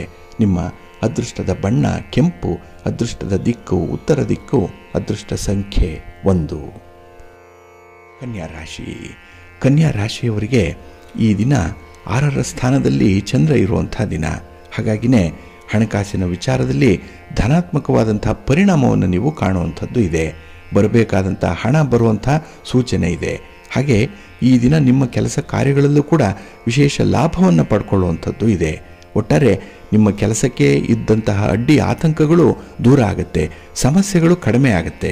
ಹಾಗೆ ಕೆಲವೊಂದು ಗುರುತರವಾದ ಸಮಸ್ಯೆಗಳನ್ನು ಪರಿಹಾರ ಮಾಡಿಕೊಳ್ಳಿಕ್ಕೆ ಒಂದು ಮಾರ್ಗೋಪಾಯ ಸಿಕ್ಕುವಂಥದ್ದು, ಯಾರೋ ಗುರುಗಳು, ಯಾರೋ ಹಿರಿಯರು ನಿಮಗೆ ಒಂದು ಒಳ್ಳೆಯ ಸಲಹೆಯನ್ನು ಕೊಡುವಂಥದ್ದು ಕೂಡ ಈ ದಿನದಲ್ಲಿರುತ್ತೆ. ಹಾಗೆ ನಿಮ್ಮ ಅಭಿಪ್ರಾಯಗಳು ಕೂಡ ಧನಾತ್ಮಕವಾಗಿರೋದ್ರಿಂದ ಕುಟುಂಬಸ್ಥರಲ್ಲಿ ಒಂದು ನಂಬಿಕೆ, ನಿಮ್ಮ ಮೇಲೆ ವಿಶ್ವಾಸ ಇದೆ, ನಿಮ್ಮ ಮಾತಿಗೆ ಒಂದು ಮೌಲ್ಯ ಇದೆ. ಹಾಗಾಗಿನೇ ಈ ದಿನ ನಿಮ್ಮನ್ನು ಹೆಚ್ಚು ಜನ ಆಶ್ರಯ ಮಾಡುವಂಥದ್ದು ಕೂಡ ಇದೆ. ಹಾಗಾಗಿ ಯಾವುದೇ ರೀತಿಯ ಭರವಸೆಗಳನ್ನು ಯಾರಿಗಾದರೂ ಕೊಡುವಂಥ ಸಂದರ್ಭದಲ್ಲಿ ನಿಮ್ಮ ಇತಿಮಿತಿಗಳನ್ನು ನೋಡಿಕೊಂಡು ಮುಂದುವರಿರಿ. ಇನ್ನು ಈ ದಿನದಲ್ಲಿ ನಿಮ್ಮ ನಿಷ್ಠೆ, ನಿಮ್ಮ ಸಂಯಮ, ಹಾಗೆ ನಿಮ್ಮ ಅವಕಾಶವನ್ನು ಸದುಪಯೋಗಪಡಿಸಿಕೊಳ್ಳುವಂಥ ಒಂದು ಚಾಣಾಕ್ಷತನ ನಿಮ್ಮ ಕೆಲಸದಲ್ಲಿ, ನಿಮ್ಮ ಉದ್ಯೋಗದಲ್ಲಿ ತೋರ್ಪಡಿಕೆ ಆಗುತ್ತೆ. ಅದನ್ನು ನೀವು ಈ ದಿನದಲ್ಲಿ ತೋರಿಸ್ತೀರಿ. ಹಾಗಾಗಿನೇ ಮೇಲಧಿಕಾರಿಗಳಿಂದ ನಿಮ್ಮ ಕೆಲಸಗಳ ಬಗ್ಗೆ ಉತ್ತಮವಾದಂಥ ಮಾತುಗಳನ್ನು ಕೇಳುವಂಥದ್ದು ಕೂಡ ಇದೆ. ಹಾಗೆ ಬಹಳ ವಿಶೇಷ ಅಂತ ಹೇಳಿದ್ರೆ ಈ ದಿನ ಸಮಾಜದ ಪ್ರಮುಖ ವ್ಯಕ್ತಿಯ ಪರಿಚಯ ಆಗುವಂಥದ್ದು, ಇದರಿಂದ ಸಮಾಜಮುಖಿಯಾದಂತಹ ಕೆಲಸ ಕಾರ್ಯಗಳು, ಸಮಾಜ ಸೇವೆಗಳು ನಿಮ್ಮಿಂದ ಆಗುವಂಥದ್ದು ಕೂಡ ಇದೆ. ಇನ್ನು ಕೈಗೊಂಡಂತಹ ಕೆಲಸ ಕಾರ್ಯಗಳು ಸಕಾಲದಲ್ಲಿ ಪೂರ್ಣ ಆಗುತ್ತೆ. ಇದು ನಿಮ್ಮ ಒಂದು ಪ್ರತಿಭೆಯನ್ನು ತೋರಿಸುವಂಥದ್ದು, ಸಮಯದ ಸದುಪಯೋಗ ಆಗುವಂಥದ್ದು, ಸಂಪನ್ಮೂಲಗಳ ಸದ್ಬಳಕೆ ಆಗುವಂಥ ವಿಚಾರಗಳು ಕೂಡ ಈ ದಿನ ಇದೆ. ಒಟ್ಟಾರೆ ಈ ದಿನ ನಿಮಗೆ ತುಂಬ ಫಲಪ್ರದವಾದಂತಹ ದಿನ. ಹಾಗೆ ಆಯಕಟ್ಟಿನ ಸ್ಥಳದಲ್ಲಿ ಈ ದಿನ ನೀವು ಇರುವಂಥ ದಿನ ಕೂಡ. ನಿಮ್ಮ ಮನೆ ದೇವರನ್ನು ಸ್ಮರಣೆ ಮಾಡಿಕೊಳ್ಳಿ, ಆಂಜನೇಯ ಸ್ತೋತ್ರವನ್ನು ಹೇಳ್ಕೊಳ್ಳಿ, ಪ್ರಾಣದೇವರ ದರ್ಶನ ಮಾಡಿಕೊಳ್ಳಿ, ಒಳ್ಳೆಯದಾಗತ್ತೆ. ನಿಮ್ಮ ಅದೃಷ್ಟದ ಬಣ್ಣ ಕೇಸರಿ, ಅದೃಷ್ಟದ ದಿಕ್ಕು ಈಶಾನ್ಯ ದಿಕ್ಕು, ಅದೃಷ್ಟ ಸಂಖ್ಯೆ 1. ತುಲಾರಾಶಿ. ತುಲಾರಾಶಿಯವರಿಗೆ ಈ ದಿನ ಮಿಶ್ರ ಫಲಗಳಿರುವಂಥ ದಿನ. ಅದರಲ್ಲೂ ಪೂರ್ವ ಪುಣ್ಯ ಸ್ಥಾನದಲ್ಲಿ ಚಂದ್ರ ಇರುವಂಥ ದಿನ. ಹಾಗಾಗಿನೇ ಈ ದಿನದಲ್ಲಿ ಈ ಚಾಡಿಕೋರರಿಂದ ಸ್ವಲ್ಪ ದೂರ ಇರಬೇಕು. ಬೇರೆಯವರ ಮಾತನ್ನು, ಮೂರನೆಯವರ ಮಾತನ್ನು ಈ ದಿನ ಹೆಚ್ಚು ಅರ್ಥ ಕೊಟ್ಟು ಅದನ್ನು ಪರಿಗಣಿಸಬೇಡಿ. ಏಕೆಂದರೆ ಅದು ಗಾಳಿ ಸುದ್ದಿ ಅಷ್ಟೇ, ಹಾಗಾಗಿ ಮನಸ್ಸಿಗೆ ಆಘಾತ ಆಗುವಂತಹ ಕೆಲವು ವಿಚಾರಗಳು ಈ ದಿನ ನಿಮ್ಮನ್ನು ತಲುಪುತ್ತೆ. ಆದಷ್ಟು ಯಾವುದನ್ನು ಸ್ವೀಕರಿಸಬೇಕು, ಯಾವುದನ್ನು ತಿರಸ್ಕರಿಸಬೇಕು ಅನ್ನುವಂಥ ವಿಚಾರಗಳಲ್ಲಿ ಬಹಳ ಖಡಾಖಂಡಿತವಾಗಿರಬೇಕಾಗತ್ತೆ. ಹಾಗೆ ಈ ದಿನ ಬಡವನ ಕೋಪ ದವಡೆಗೆ ಮೂಲ ಅಂತ ಹೇಳ್ತಾರೆ. ಹಾಗಾಗಿ ನಿಮ್ಮಲ್ಲಿ ಇಲ್ಲದ್ದನ್ನು ತೋರಿಸಿಕೊಳ್ಳುವಂಥ ಒಂದು ಪ್ರಯತ್ನವನ್ನು ಮಾಡಬೇಡಿ. ಹಾಗೆ ಹಣಕಾಸಿನ ಪರಿಸ್ಥಿತಿ ಕೂಡ ಈ ದಿನ ಅಷ್ಟೊಂದು ಚೆನ್ನಾಗಿಲ್ಲ. ಹಾಗಾಗಿ ಅಗತ್ಯಕ್ಕೆ ಕೈಯಲ್ಲಿ ಹಣ ಇರಲ್ಲ. ಇದರಿಂದ ನಿಮ್ಮ ಆತ್ಮೀಯರ ಜೊತೆಯಲ್ಲಿ ಸಾಲ ಸೋಲ ಮಾಡುವಂಥ ಒಂದು ಪ್ರಸ್ತಾಪವನ್ನು ಕೂಡ ಮಾಡ್ತೀರಿ. ಹಾಗೆ ಈ ದಿನ ನಿಮ್ಮ ಕುಟುಂಬಸ್ಥರ ಜೊತೆಯಲ್ಲೇ ಸಣ್ಣ ಪುಟ್ಟ ವಿಚಾರಗಳಿಗೂ ಕೂಡ ಭಿನ್ನಾಭಿಪ್ರಾಯಗಳಾಗುವಂಥ ಸಾಧ್ಯತೆಗಳಿದೆ. ಏಕೆಂದರೆ ಈ ದಿನ ನಿಮಗೆ ಸಹನೆ ಕಡಿಮೆ, ಹೊಂದಾಣಿಕೆ ಇಲ್ಲ. ಹಾಗಾಗಿನೇ ಬೇರೆಯವರು ಮಾಡುವಂಥ ಕೆಲಸ ಕಾರ್ಯಗಳಲ್ಲಿ ತಪ್ಪುಗಳನ್ನು ಹುಡುಕುವಂಥ ಸ್ವಭಾವ ಜಾಸ್ತಿ ಇರುತ್ತೆ. ಹಾಗಾಗಿ ನಿಮ್ಮ ತಪ್ಪು ನಿಮಗೆ ಗೊತ್ತಿಲ್ಲ, ನಿಮ್ಮ ಬೆನ್ನು ನಿಮಗೆ ಕಾಣಿಸಲ್ಲ, ಆದರೆ ಬೇರೆಯವರದನ್ನು ಬಹಳ ವಿಶೇಷವಾಗಿ ಗಮನಿಸುವಂಥದ್ದು ಇದೆ. ಇದು ನಿಮ್ಮ ಮನಸ್ಸಿನ ಒತ್ತಡವನ್ನು ಹೆಚ್ಚಿಸುತ್ತೆ, ಭಿನ್ನಾಭಿಪ್ರಾಯಗಳನ್ನು ಜಾಸ್ತಿ ಮಾಡುತ್ತೆ. ಹಾಗಾಗಿ ಈ ಸಂಬಂಧಗಳು ದೂರ ಆಗುವಂಥದ್ದು ಆ ವ್ಯಕ್ತಿಯಲ್ಲಿರುವಂಥ ತಪ್ಪುಗಳನ್ನು ಹುಡುಕೋದ್ರಿಂದ. ಹಾಗಾಗಿ ವ್ಯಕ್ತಿಯನ್ನು ವ್ಯಕ್ತಿಯಾಗಿಯೇ ಸ್ವೀಕಾರ ಮಾಡಬೇಕು. ಅವರು ಹೇಗಿದ್ದಾರೋ ಹಾಗೆ ಸ್ವೀಕಾರ ಮಾಡಿ, ಅವರಲ್ಲಿ ಯಾವುದೇ ರೀತಿಯ ಬದಲಾವಣೆಗಳನ್ನು ನಿರೀಕ್ಷೆ ಮಾಡಬೇಡಿ ಈ ದಿನದಲ್ಲಿ. ಹಾಗೆ ಈ ದಿನ ಕೈಗೊಂಡಂಥ ಕೆಲಸ ಕಾರ್ಯಗಳಲ್ಲಿ ಅಡೆತಡೆಗಳು ಎದುರಾಗೋದ್ರಿಂದ ಗಣಪತಿಯನ್ನು ಪ್ರಾರ್ಥನೆ ಮಾಡಿಕೊಳ್ಳಿ. ನಿರ್ವಿಘ್ನವಾಗಿ ಕೆಲಸಗಳು ನೆರವೇರುತ್ತೆ. ಗಣಪತಿಯನ್ನು ಪೂಜೆ ಮಾಡಿ ಈ ದಿನ ಒಳ್ಳೆಯದಾಗತ್ತೆ. ನಿಮ್ಮ ಅದೃಷ್ಟದ ಬಣ್ಣ ಬಿಳುಪು, ಅದೃಷ್ಟದ ದಿಕ್ಕು ಉತ್ತರ ದಿಕ್ಕು, ಅದೃಷ್ಟ ಸಂಖ್ಯೆ 4. ವೃಶ್ಚಿಕ ರಾಶಿ. ವೃಶ್ಚಿಕ ರಾಶಿಯವರಿಗೆ ಈ ದಿನ ಗ್ರಹಗತಿಗಳು ಅಷ್ಟೊಂದು ಅನುಕೂಲಕರವಾಗಿಲ್ಲ. ಹಾಗಾಗಿನೇ ನಿಮ್ಮ ಕಾರ್ಯಕ್ಷೇತ್ರದಲ್ಲಿ ಹೊಸ ಜವಾಬ್ದಾರಿಗಳು ನಿಮಗೆ ಬರುವಂಥದ್ದು. ಇದು ಮನಸ್ಸಿಗೆ ಸ್ವಲ್ಪ ಒತ್ತಡವನ್ನು ತರುತ್ತೆ. ಹಾಗೆ ನಿಮ್ಮ ಬಗ್ಗೆನೇ ನಿಮಗೆ ಈ ದಿನ ಅನುಮಾನ ಇರುವಂಥದ್ದು. ಯಾಕೆ ಎಲ್ಲ ಕೆಲಸಗಳನ್ನ ನಾನೇ ಮಾಡಬೇಕು, ನನಗೆ ಬರ್ತಾ ಇದೆ, ಎಲ್ಲೋ ಕೆಲವರಿಂದ ಪಿತೂರಿ ನಡೀತಾ ಇದೆ ಅನ್ನುವಂಥ ಭಾವನೆ ಮನಸ್ಸಿಗೆ ಬರುವಂಥದ್ದು ಇದೆ. ಮೈಂಡ್ ಈ ದಿನ ಅಂದರೆ ಮನಸ್ಸು ಬಹಳ ವೀಕ್ ಆಗಿರುವಂಥದ್ದು. ಹಾಗಾಗಿನೇ ಯಾವ್ಯಾವುದೋ ಆಲೋಚನೆಗಳು ಮನಸ್ಸಿಗೆ ಬಂದು ಈ ದಿನ ಕೂದುವಂಥದ್ದು ಇರುತ್ತೆ. ಹಾಗೆ ಈ ದಿನ ನಿಮ್ಮ ಆತ್ಮವಿಶ್ವಾಸ ಕಡಿಮೆ ಇರುವಂಥ ಸಂದರ್ಭ. ಹಾಗಾಗಿ ಕೆಲಸ ಕಾರ್ಯಗಳನ್ನು ಮಾಡಲಿಕ್ಕೂ ಕೂಡ ನಿಮ್ಮ ಸಾಮರ್ಥ್ಯದ ಬಗ್ಗೆನೇ ನಿಮಗೆ ಅನುಮಾನ ಇರುತ್ತೆ. ನಿಮ್ಮ ಬಗ್ಗೆನೇ ನಿಮಗೆ ಸ್ವಲ್ಪ ಶಿಸ್ತನ್ನು ಪರಿಪಾಲನೆ ಮಾಡಿಕೊಳ್ಬೇಕು ಅನ್ನುವಂಥ ಪಾಠವನ್ನು ಹೇಳಿಕೊಳ್ಳುವಂಥ ಸಾಧ್ಯತೆಗಳು ಕೂಡ ಇದೆ. ಹಾಗೆ ಈ ದಿನ ದೀರ್ಘಕಾಲದ ಸಾಲದ ಬಾಧೆ ಇದ್ದರೆ ಅದು ಹೆಚ್ಚಾಗುವಂಥದ್ದು ಇದೆ. ಸಾಲ ಕೊಟ್ಟವರು ನಿಮ್ಮನ್ನು ಬಿಡಲ್ಲ, ಏನೋ ಒಂದು ಚುಚ್ಚು ಮಾತುಗಳನ್ನು ಹೇಳುವಂಥದ್ದು. ಸಾಲವನ್ನು ಈ ದಿನ ವಸೂಲಿ ಮಾಡಿಕೊಳ್ಳಿಕ್ಕೆ ನಾನಾ ವಿಧದಲ್ಲಿ ಅವರು ಪ್ರಯತ್ನ ಮಾಡುವಂಥದ್ದು ಇದೆ. ಇದು ನಿಮಗೆ ಮಾನಸಿಕವಾಗಿ ಸ್ವಲ್ಪ ಜರ್ಜರಿತರನ್ನಾಗಿ ಮಾಡುವಂಥ ಸಂದರ್ಭ. ಹಾಗೆ ಈ ದಿನ ನಿಮ್ಮ ಸಹೋದರರೊಂದಿಗೆ ಇದ್ದಂತಹ ವಿವಾದಗಳು ಅಥವಾ ಭಿನ್ನಾಭಿಪ್ರಾಯಗಳು ಪೂರ್ಣವಾಗುತ್ತೆ, ಅಂದರೆ ಅದು ಬಗೆಹರಿಯುತ್ತೆ. ಹಾಗಾಗಿನೇ ಈ ದಿನ ಮನೆಯಲ್ಲಿ ಆಗಬೇಕಾಗಿರುವಂತಹ ಕೆಲಸ ಕಾರ್ಯಗಳಲ್ಲಿ ಸ್ವಲ್ಪ ಮಟ್ಟಿನ ಹೊಂದಾಣಿಕೆ ಅನ್ನುವಂಥದ್ದು ಇರುತ್ತೆ. ಆದರೂ ಕೂಡ ಮನಸ್ಸಿನ ಒಂದು ಮೂಲೆಯಲ್ಲಿ ರಾಜಿ ಮಾಡಿಕೊಳ್ಳಿಕ್ಕೆ ಒಪ್ಪಲ್ಲ. ಹಾಗಾಗಿ ನಿಮ್ಮ ಹಠದ ಸ್ವಭಾವ ಆಗಲಿ, ನಿಮಗೆ ಏನೋ ನಿಮ್ಮ ಒಂದು ವ್ಯಕ್ತಿತ್ವಕ್ಕೆ ಒಂದು ಕುಂದು ಬರುತ್ತೆ ಅನ್ನುವಂಥ ವಿಚಾರದಲ್ಲಿ ಇದನ್ನು ಪ್ರತಿರೋಧಿಸುವಂಥ ಸಾಧ್ಯತೆಗಳು ಜಾಸ್ತಿ ಇರುತ್ತೆ. ಯಾವುದನ್ನು ಕೂಡ ಅಕ್ಸೆಪ್ಟ್ ಮಾಡಲ್ಲ ಈ ದಿನ. ಹಾಗಾಗಿ ಎಲ್ಲ ವಿಚಾರಗಳಲ್ಲೂ ಕೂಡ ಈ ದಿನ ಸ್ವಲ್ಪ ಹಿನ್ನಡೆಯನ್ನು ಕಾಣುವಂಥ ಸಂದರ್ಭ ಇದೆ. ಹಾಗಾಗಿ ಈ ಸಮಸ್ಯೆಗಳೇ ನಿಮಗೆ ಕಿರಿಕಿರಿಯನ್ನು ಉಂಟು ಮಾಡುವಂಥದ್ದು. ಅದಕ್ಕಾಗಿ ಮನಸ್ಸನ್ನು ಜಿತವಾಗಿ ಇಟ್ಕೊಳ್ಳಿ, ಏಕಾಗ್ರತೆ ಇರಲಿ. ಅದಕ್ಕಾಗಿ ಈ ದಿನ ಗಣಪತಿಯನ್ನು ಆರಾಧನೆ ಮಾಡಿ ಗಣಪತಿಯ ಸ್ತೋತ್ರವನ್ನು ಹೇಳ್ಕೊಳ್ಳಿ, ಒಳ್ಳೆಯದಾಗತ್ತೆ. ನಿಮ್ಮ ಅದೃಷ್ಟದ ಬಣ್ಣ ಗುಲಾಬಿ, ಅದೃಷ್ಟದ ದಿಕ್ಕು ಉತ್ತರ ದಿಕ್ಕು, ಅದೃಷ್ಟ ಸಂಖ್ಯೆ 3. ಧನುರಾಶಿ. ಧನುರಾಶಿಯವರಿಗೆ ಈ ದಿನ ಧನಾತ್ಮಕವಾದಂಥ ದಿನ. ಒಂದು ಪಾಸಿಟಿವ್ ಆಗಿರುವಂಥ ಸ್ವಭಾವಗಳು ನಿಮ್ಮಲ್ಲಿದ್ದರೆ ಹಣದ ಸಂಚಲನ ಕೂಡ ಉಂಟಾಗುವಂಥದ್ದು ಇದೆ. ಹಾಗಾಗಿ ಈ ದಿನ ನಿಮ್ಮ ಉದ್ಯೋಗದಲ್ಲಿ, ನಿಮ್ಮ ವ್ಯಾಪಾರದಲ್ಲಿ ಹೊಸ ಲಾಭಗಳನ್ನು ಪಡ್ಕೊಳ್ತೀರಿ. ಹೊಸ ಮಜಲುಗಳು ಕೂಡ ಈ ದಿನ ಕಾಣುವಂಥ ಸಂದರ್ಭ ಇದೆ. ಹಾಗಾಗಿ ಒಂದು ದೃಷ್ಟಿಯಿಂದ ಒಂದು ವಿಚಾರವನ್ನು ನೋಡ್ತಾ ಇದ್ದರೆ ಮತ್ತೊಂದು ದೃಷ್ಟಿಕೋನದಿಂದ ಅದನ್ನು ನೋಡುವಂಥ ಒಂದು ಅವಕಾಶ ಕೂಡ ಈ ದಿನ ನಿಮಗೆ ಒದಗಿ ಬರುತ್ತೆ. ಹಾಗೆ ವ್ಯಕ್ತಿಯಲ್ಲಿರುವಂಥ ಒಳ್ಳೆಯತನ, ಕೆಟ್ಟತನ ಇವುಗಳ ಬಗ್ಗೆ ಕೂಡ ವಿಶ್ಲೇಷಣೆ ಮಾಡುವಂಥ ಅವಕಾಶಗಳು ಸಿಕ್ಕುವಂಥದ್ದು ಇದೆ. ಹಾಗಾಗಿನೇ ಈ ದಿನ ನಿಮ್ಮ ಜೀವನದಲ್ಲಿ ಬಂದು ಹೋಗಿರುವಂಥ ವ್ಯಕ್ತಿಗಳು ಯಾರ್ಯಾರು, ಯಾರಿಂದ ಅನುಕೂಲ ಆಗಿದೆ, ಅನಾನುಕೂಲ ಆಗಿದೆ ಅನ್ನುವಂಥ ಒಂದು ವಿಶ್ಲೇಷಣೆಯನ್ನು ಮಾಡಿಕೊಳ್ತೀರಿ. ಇದು ನಿಮ್ಮ ಒಂದು ಆತ್ಮವಿಶ್ವಾಸವನ್ನು ಹೆಚ್ಚಿಸುವಂಥ ಸಂದರ್ಭ ಇದು.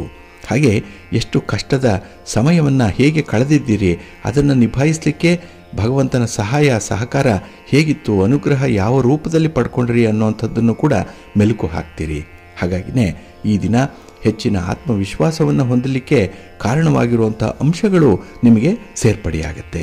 ಹಾಗೆ ನಿಮ್ಮ ಕಾರ್ಯಕ್ಷೇತ್ರದಲ್ಲಿ ಹೊಸ ಜವಾಬ್ದಾರಿಯನ್ನು ಹೊರಲಿಕ್ಕೆ ಈ ದಿನ ನೀವು ತಯಾರಾಗಿರಬೇಕಾಗತ್ತೆ. ಅದಕ್ಕಾಗಿಯೇ ಆತ್ಮವಿಶ್ವಾಸದಿಂದ ಕೆಲಸಗಳನ್ನು ಮುಂದುವರಿಸಿ ಒಳ್ಳೆಯದಾಗುತ್ತೆ. ಇನ್ನು ಉತ್ತಮ ನಿರ್ವಹಣೆ ಎಲ್ಲ ವಿಚಾರದಲ್ಲೂ ಇರೋದರಿಂದ ನಿಮ್ಮ ಪ್ರತಿಸ್ಪರ್ಧಿಗಳ ಮೇಲೆ ಮೇಲುಗೈ ಸಾಧಿಸುವಂಥ ಸಾಧ್ಯತೆಗಳು ಕೂಡ ಇದೆ. ಇದು ನಿಮಗೆ ಒಳ್ಳೆಯ ಗೌರವವನ್ನು, ಒಂದು ಕೀರ್ತಿಯನ್ನು ತರುವಂಥದ್ದು ಕೂಡ. ಹಾಗೆ ಯಾವುದೇ ವ್ಯವಹಾರ ಕೈಗೊಳ್ಳುವಂತಹ ಸಂದರ್ಭದಲ್ಲಿ ಮುಂದಿನ ಪರಿಣಾಮಗಳನ್ನು ಯೋಚಿಸಿ ಮುಂದುವರಿಬೇಕಾಗತ್ತೆ. ಹಾಗಾಗಿನೇ ಒಂದು ರೀತಿಯಲ್ಲಿ ನಿಮಗೆ ವಿಷನ್ ಇರಬೇಕು. ಈ ಕೆಲಸ ಮಾಡೋದ್ರಿಂದ ಯಾವ ಫಲಿತಾಂಶ ಬರುತ್ತೆ, ಅದು ಯಾವ ಅನುಕೂಲತೆಗಳನ್ನು ತರುತ್ತೆ, ಯಾವ ರೀತಿಯಲ್ಲಿ ಲಾಭ ಇದೆ ಅನ್ನುವಂಥ ಒಂದು ಲೆಕ್ಕಾಚಾರದಲ್ಲಿ ಮುಂದುವರಿರಿ, ಒಳ್ಳೆಯದಾಗುತ್ತೆ. ನಿಮ್ಮ ಮನೆ ದೇವರನ್ನು ಸ್ಮರಣೆ ಮಾಡ್ತಾ ಇರಿ. ಹಾಗೆ ಭಕ್ತಿಯಿಂದ ಈ ದಿನ ನೀವು ಸುಬ್ರಹ್ಮಣ್ಯ ಸ್ತೋತ್ರವನ್ನು ಹೇಳ್ಕೊಳ್ಳಿ, ಶಿವನ ಪರಿವಾರ ದೇವತೆಗಳನ್ನು ಪ್ರಾರ್ಥನೆ ಮಾಡಿಕೊಳ್ಳಿ, ಒಳ್ಳೆಯದಾಗುತ್ತೆ. ನಿಮ್ಮ ಅದೃಷ್ಟದ ಬಣ್ಣ ಹಳದಿ, ಅದೃಷ್ಟದ ದಿಕ್ಕು ಈಶಾನ್ಯ ದಿಕ್ಕು, ಅದೃಷ್ಟ ಸಂಖ್ಯೆ 1. ಮಕರ ರಾಶಿ. ಮಕರ ರಾಶಿಯವರಿಗೆ ಈ ದಿನ ಧನಸ್ಥಾನದಲ್ಲಿ ಚಂದ್ರ ಇರುವಂತಹ ದಿನ. 2ನೇ ಮನೆಯಲ್ಲಿ ಚಂದ್ರ ಇದ್ದರೆ ಈ ದಿನ ಹಣದ ವಿಚಾರದಲ್ಲಿ ಸ್ವಲ್ಪ ವಿಚಲಿತರಾಗ್ತೀರಿ. ಏಕೆಂದರೆ ನಿಮ್ಮ ಖರ್ಚು ವೆಚ್ಚಕ್ಕೆ ಬೇಕಾದಷ್ಟು ಹಣ ನಿಮ್ಮಲ್ಲಿಲ್ಲ, ಅಥವಾ ನಿಮ್ಮ ಯೋಜನೆಗಳು ಜಾಸ್ತಿ ಇದೆ, ನಿಮ್ಮ ಹತ್ತಿರ ಇರುವಂಥ ಸಂಪನ್ಮೂಲಗಳು ಕಡಿಮೆ ಇದೆ. ಹಾಗಾಗಿನೇ ಸ್ವಲ್ಪ ಇಂಬ್ಯಾಲೆನ್ಸ್ ಆಗುವಂಥ ಸಾಧ್ಯತೆ ಈ ದಿನ ಇರುತ್ತೆ. ಹಾಗೆ ಕೆಲವೊಂದು ನಕಾರಾತ್ಮಕವಾದಂಥ ಆಲೋಚನೆಗಳು ಬರಬಹುದು. ನೆಗೆಟಿವ್ ಥಾಟ್ಸ್ ಅನ್ನುವಂಥದ್ದು ಈ ದಿನ ಬಹಳ ಬೇಗ ಬರುತ್ತೆ. ಹಾಗೆ ನೀವೊಬ್ಬರೇ ಕೆಲಸಗಳನ್ನು ಮಾಡಲಿಕ್ಕೆ ಸಾಧ್ಯ ಇಲ್ಲ ಅನ್ನುವಂತಹ ಅಸಹಾಯಕತೆ ಕೂಡ ನಿಮ್ಮಲ್ಲಿ ಬರುವಂಥದ್ದಿದೆ. ಆದ್ದರಿಂದಲೇ ಕೆಲಸವನ್ನು ಹೇಳುವಂಥ ಒಂದು ಪರಿ ನಿಮಗೆ ಗೊತ್ತಿರಬೇಕು. ಯಾರಿಂದ ಹೇಗೆ ಕೆಲಸಗಳನ್ನು ಮಾಡಿಸ್ಕೊಳ್ಬೇಕು ಅನ್ನುವಂಥ ವಿಚಾರವನ್ನು ಕೂಡ ನೀವು ಆಲೋಚನೆ ಮಾಡಬೇಕಾಗತ್ತೆ. ಹಾಗೆ ಕೆಲವರು ಒತ್ತಾಯಪೂರ್ವಕವಾಗಿ ಪ್ರಭುವಿನಂತೆ ಕೆಲಸಗಳನ್ನು ಹೇಳುವಂಥದ್ದಿದೆ. ಇದನ್ನೇ ಪ್ರಭು ಸಂಹಿತ ಅಂತ ಹೇಳಿ ಕರೆಯುವಂಥದ್ದು. ಇನ್ನೊಂದಿದೆ ಮಿತ್ರ ಸಂಹಿತ ಅಂತ ಹೇಳಿ, ಅಂದರೆ ಮಿತ್ರನಂತೆ ಮಧುರವಾಗಿ ಹೇಳುವಂಥದ್ದು. ಸ್ನೇಹಿತನಿಗೆ ಯಾವ ರೀತಿಯಲ್ಲಿ ಹೇಳಿ ಕೆಲಸವನ್ನು ಮಾಡಿಸ್ತೀರೋ ಆ ರೀತಿಯಲ್ಲಿ ಕೆಲಸಗಳನ್ನು ಮಾಡಿಸ್ಕೊಳ್ಬೇಕಾಗತ್ತೆ. ಇನ್ನೊಂದು ಇದೆ ಕಾಂತಾ ಸಂಹಿತ ಅಂತ ಹೇಳಿ. ಇದು ನಿಮ್ಮ ಪ್ರೇಯಸಿಗೆ ಯಾವ ರೀತಿಯಲ್ಲಿ ಪ್ರೀತಿಯಿಂದ ಹೇಳ್ತೀರಿ, ಮಧುರವಾದ ನುಡಿಗಳಿಂದ ಅವರ ಮನ ಒಲಿಸ್ಕೊಳ್ತೀರಿ, ಆ ರೀತಿಯಲ್ಲಿ ಕೆಲಸಗಳನ್ನು ಮಾಡಿಸ್ಕೊಳ್ಬೇಕಾಗತ್ತೆ.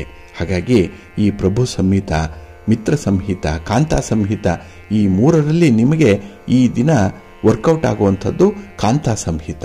ಹಾಗಾಗಿ ಪ್ರೀತಿಯಿಂದ ಮಾತಾಡಿ, ಒಳ್ಳೆಯ ನುಡಿಗಳಿಂದ ಜನರ ಮನಸ್ಸನ್ನು ಗೆಲ್ಲಬೇಕು, ಅವರನ್ನು ಮೆಸ್ಮರೈಸ್ ಮಾಡಬೇಕು. ಆ ರೀತಿಯಲ್ಲಿ ನಿಮ್ಮ ಒಂದು ಮಾತು ಇರಲಿ, ಕಮ್ಯುನಿಕೇಷನ್ ಇರಲಿ, ಸ್ಪಷ್ಟವಾಗಿರಲಿ, ಒಳ್ಳೆಯ ಫಲಿತಾಂಶವನ್ನು ಪಡ್ಕೊಳ್ತೀರಿ. ಹಾಗೆ ಈ ದಿನ ಕುಟುಂಬ ಸದಸ್ಯರಿಂದ ಸ್ವಲ್ಪ ಒತ್ತಡಗಳು ಬರಬಹುದು.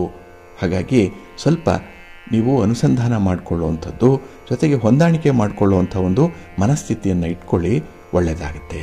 ನವಗ್ರಹ ಸ್ತೋತ್ರವನ್ನು ಹೇಳ್ಕೊಳ್ಳಿ, ನವಗ್ರಹಗಳನ್ನು ದರ್ಶನ ಮಾಡಿ ಈ ದಿನ ಒಳ್ಳೆಯ ಫಲ ನಿಮಗೆ ಸಿಕ್ಕತ್ತೆ. ನಿಮ್ಮ ಅದೃಷ್ಟದ ಬಣ್ಣ ನೇರಳೆ, ಅದೃಷ್ಟದ ದಿಕ್ಕು ಈಶಾನ್ಯ ದಿಕ್ಕು, ಅದೃಷ್ಟ ಸಂಖ್ಯೆ 6. ಕುಂಭರಾಶಿ. ಕುಂಭರಾಶಿಯವರಿಗೆ ಈ ದಿನ ತೃಪ್ತಿದಾಯಕವಾದಂತಹ ದಿನ. ನೋಡಿ, ಕುಟುಂಬ ಸದಸ್ಯರಿಂದ ನಿಮಗೆ ಅತ್ಯುತ್ತಮ ಸಹಕಾರ ಸಿಕ್ಕುವಂಥದ್ದು. ಯಾವುದೇ ಸಂದರ್ಭದಲ್ಲಿ ನೀವು ಕಷ್ಟ ಅಂದರೆ ಯಾರೋ ಒಬ್ಬರು ನಿಮ್ಮ ಜೊತೆಗಿರ್ತಾರೆ, ಬೆನ್ನೆಲುಬಾಗಿ ನಿಲ್ತಾರೆ. ಭಗವಂತನ ಅನುಗ್ರಹ ಈ ದಿನ ಬಹಳ ಚೆನ್ನಾಗಿದೆ, ವಿಶೇಷವಾಗಿದೆ. ಹಾಗೆ ವೈವಾಹಿಕ ಜೀವನ ಕೂಡ ನಿಮಗೆ ಸುಖಮಯವಾಗಿರುತ್ತೆ. ಇನ್ನು ಕೌಟುಂಬಿಕ ವ್ಯವಹಾರಗಳನ್ನು ಬಹಳ ಚೆನ್ನಾಗಿ ನಿರ್ವಹಣೆ ಮಾಡ್ತೀರಿ. ಅಂಥ ಒಂದು ಮ್ಯಾನೇಜರಿಯಲ್ ಸ್ಕಿಲ್ ನಿಮಗೆ ಬಹಳ ಚೆನ್ನಾಗಿದೆ. ಇನ್ನು ಪ್ರತಿ ಕೆಲಸವನ್ನು ಕೂಡ ನೀವು ಪ್ರಾಯೋಗಿಕವಾಗಿ ನೋಡೋದ್ರಿಂದ ಎಲ್ಲೂ ಕೂಡ ನಷ್ಟ ಇಲ್ಲ. ಹಾಗೆ ಈ ದಿನ ಬಹಳ ಸಂತೃಪ್ತಿಯ ದಿನ. ಯಾಕೆಂದರೆ ನಿಮ್ಮ ಸ್ನೇಹಿತರಾಗಲಿ, ನಿಮ್ಮ ಸಹೋದ್ಯೋಗಿಗಳಾಗಲಿ ನಿಮ್ಮ ಬುದ್ಧಿವಂತಿಕೆಯನ್ನು ಗೌರವಿಸ್ತಾರೆ. ನಿಮ್ಮ ಮಾತಿಗೆ ಒಂದು ತೂಕ, ಒಂದು ಮೌಲ್ಯವನ್ನು ಕೊಡುವಂಥದ್ದು ಕೂಡ ಇದೆ. ಹಾಗೆ ಈ ದಿನ ಸಮಸ್ಯೆಗಳಿಗೆ ಉತ್ತಮ ರೀತಿಯಲ್ಲಿ ಪರಿಹಾರಗಳನ್ನು ಹೇಳುವಂತಹ ಒಂದು ಚಾಣಾಕ್ಷತನ ಇದೆ. ಏಕೆಂದರೆ ಸಮಸ್ಯೆಯನ್ನು ಬೇರೆ ಬೇರೆ ದೃಷ್ಟಿಕೋನಗಳಿಂದ ನೋಡುವಂಥ ಒಂದು ವಿವೇಚನೆ ಇರೋದರಿಂದ, ಸಾಮರ್ಥ್ಯ ಇರೋದರಿಂದ ಈ ದಿನ ಬಹಳ ವಿಶೇಷವಾದಂತಹ ಒಂದು ಸಂದರ್ಭದಲ್ಲಿ ವಿಶೇಷ ರೀತಿಯಲ್ಲಿ ಅಭಿಪ್ರಾಯಗಳನ್ನು ವ್ಯಕ್ತಪಡಿಸುವಂಥದ್ದು ಕೂಡ ಇದೆ. ಹಾಗೆ ಈ ದಿನ ಲಾಭಕ್ಕೆ ಸಂಬಂಧಪಟ್ಟಂತಹ ಕಾರ್ಯಗಳು ಯಾವುದೇ ಇರಲಿ, ನಿಮ್ಮ ವ್ಯಾಪಾರ ಇರಲಿ, ಸ್ವಂತ ಬಿಸ್ನೆಸ್ ಇರಲಿ, ಉದ್ಯೋಗ ಇರಲಿ, ಇದು ಬಹಳ ಚೆನ್ನಾಗಿ ನಿಮಗೆ ವರ್ಕೌಟ್ ಆಗುತ್ತೆ. ಅಂದರೆ ಲಾಭಾಂಶ ಬಹಳ ಚೆನ್ನಾಗಿ ನಿಮಗೆ ಒದಗಿ ಬರುತ್ತೆ. ಹಾಗೆ ಈ ದಿನದಲ್ಲಿ ನಿರುದ್ಯೋಗಿಗಳಿಗೂ ಕೂಡ ಹೊಸ ಹೊಸ ಅವಕಾಶಗಳು ಒದಗಿ ಬರುತ್ತೆ. ವಿದ್ಯಾರ್ಥಿಗಳಿಗಂತೂ ಈ ದಿನ ಬಹಳ ಚೆನ್ನಾಗಿದೆ. ಹಾಗಾಗಿ ನಿಮ್ಮ ಮುಂದಿನ ವ್ಯಾಸಂಗಕ್ಕೆ, ನಿಮ್ಮ ಮುಂದಿನ ಬದುಕಿಗೆ ಬೇಕಾದಂತಹ ಒಂದು ತೀರ್ಮಾನವನ್ನು ಗುರು ಹಿರಿಯರ ಮಾರ್ಗದರ್ಶನದಲ್ಲಿ ಚರ್ಚೆ ಮಾಡುವಂಥದ್ದು ಕೂಡ ಇರುತ್ತೆ. ಹಾಗಾಗಿ ಈ ದಿನ ನೀವು ಅಂದುಕೊಂಡಂತೆ ಕೆಲಸಗಳನ್ನು ಮಾಡ್ತೀರಿ, ಸಂತೃಪ್ತಿ ಅನ್ನುವಂಥದ್ದು ಇದೆ, ಸಮಾಧಾನ ಇದೆ. ಹಾಗಾಗಿ ಹೊಸ ಕಾರ್ಯಗಳನ್ನು ಆರಂಭ ಮಾಡಲಿಕ್ಕೆ ಒಳ್ಳೆಯ ಸಮಯ ಇದು. ಇದನ್ನು ಅನುಸರಣೆ ಮಾಡಿಕೊಳ್ಳಿ.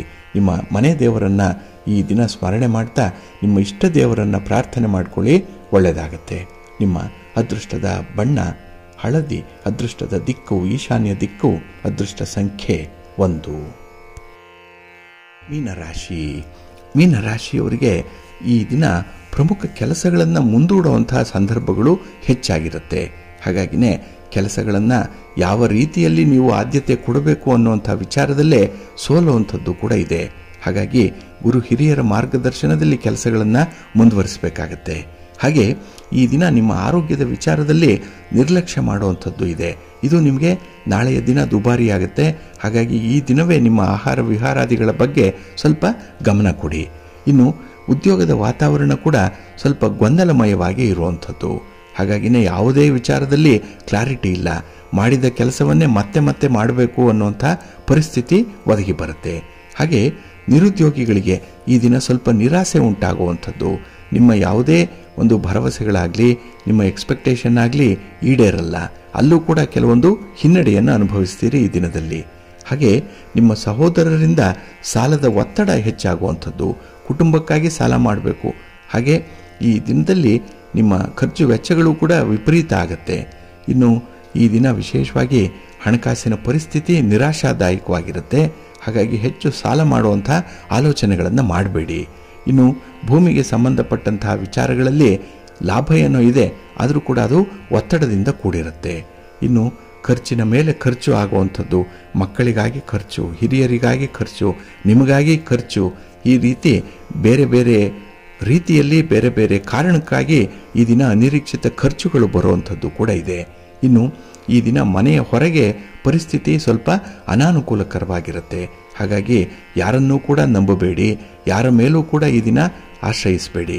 ನಿಮ್ಮ ಸ್ವಂತ ಬಲದಿಂದ ಕೆಲಸಗಳನ್ನು ಮಾಡುವಂಥ ಒಂದು ಪ್ರಯತ್ನವನ್ನು ಮುಂದುವರಿಸಿ, ಒಳ್ಳೆಯದಾಗುತ್ತೆ. ನಿಮ್ಮ ಮಾತನ್ನು ಉಳಿಸಿಕೊಳ್ಳುವಂಥ ಒಂದು ಪ್ರಯತ್ನವನ್ನು ಮಾಡಿ. ಇಲ್ಲಾಂದರೆ ನಿಮ್ಮ ಸಂಗಾತಿಯಿಂದಲೇ ನಿಮಗೆ ದೋಷಾರೋಪಣೆಗಳನ್ನು ಕೇಳುವಂಥ ಸಾಧ್ಯತೆ ಇರುತ್ತೆ. ಜಾಗ್ರತೆ.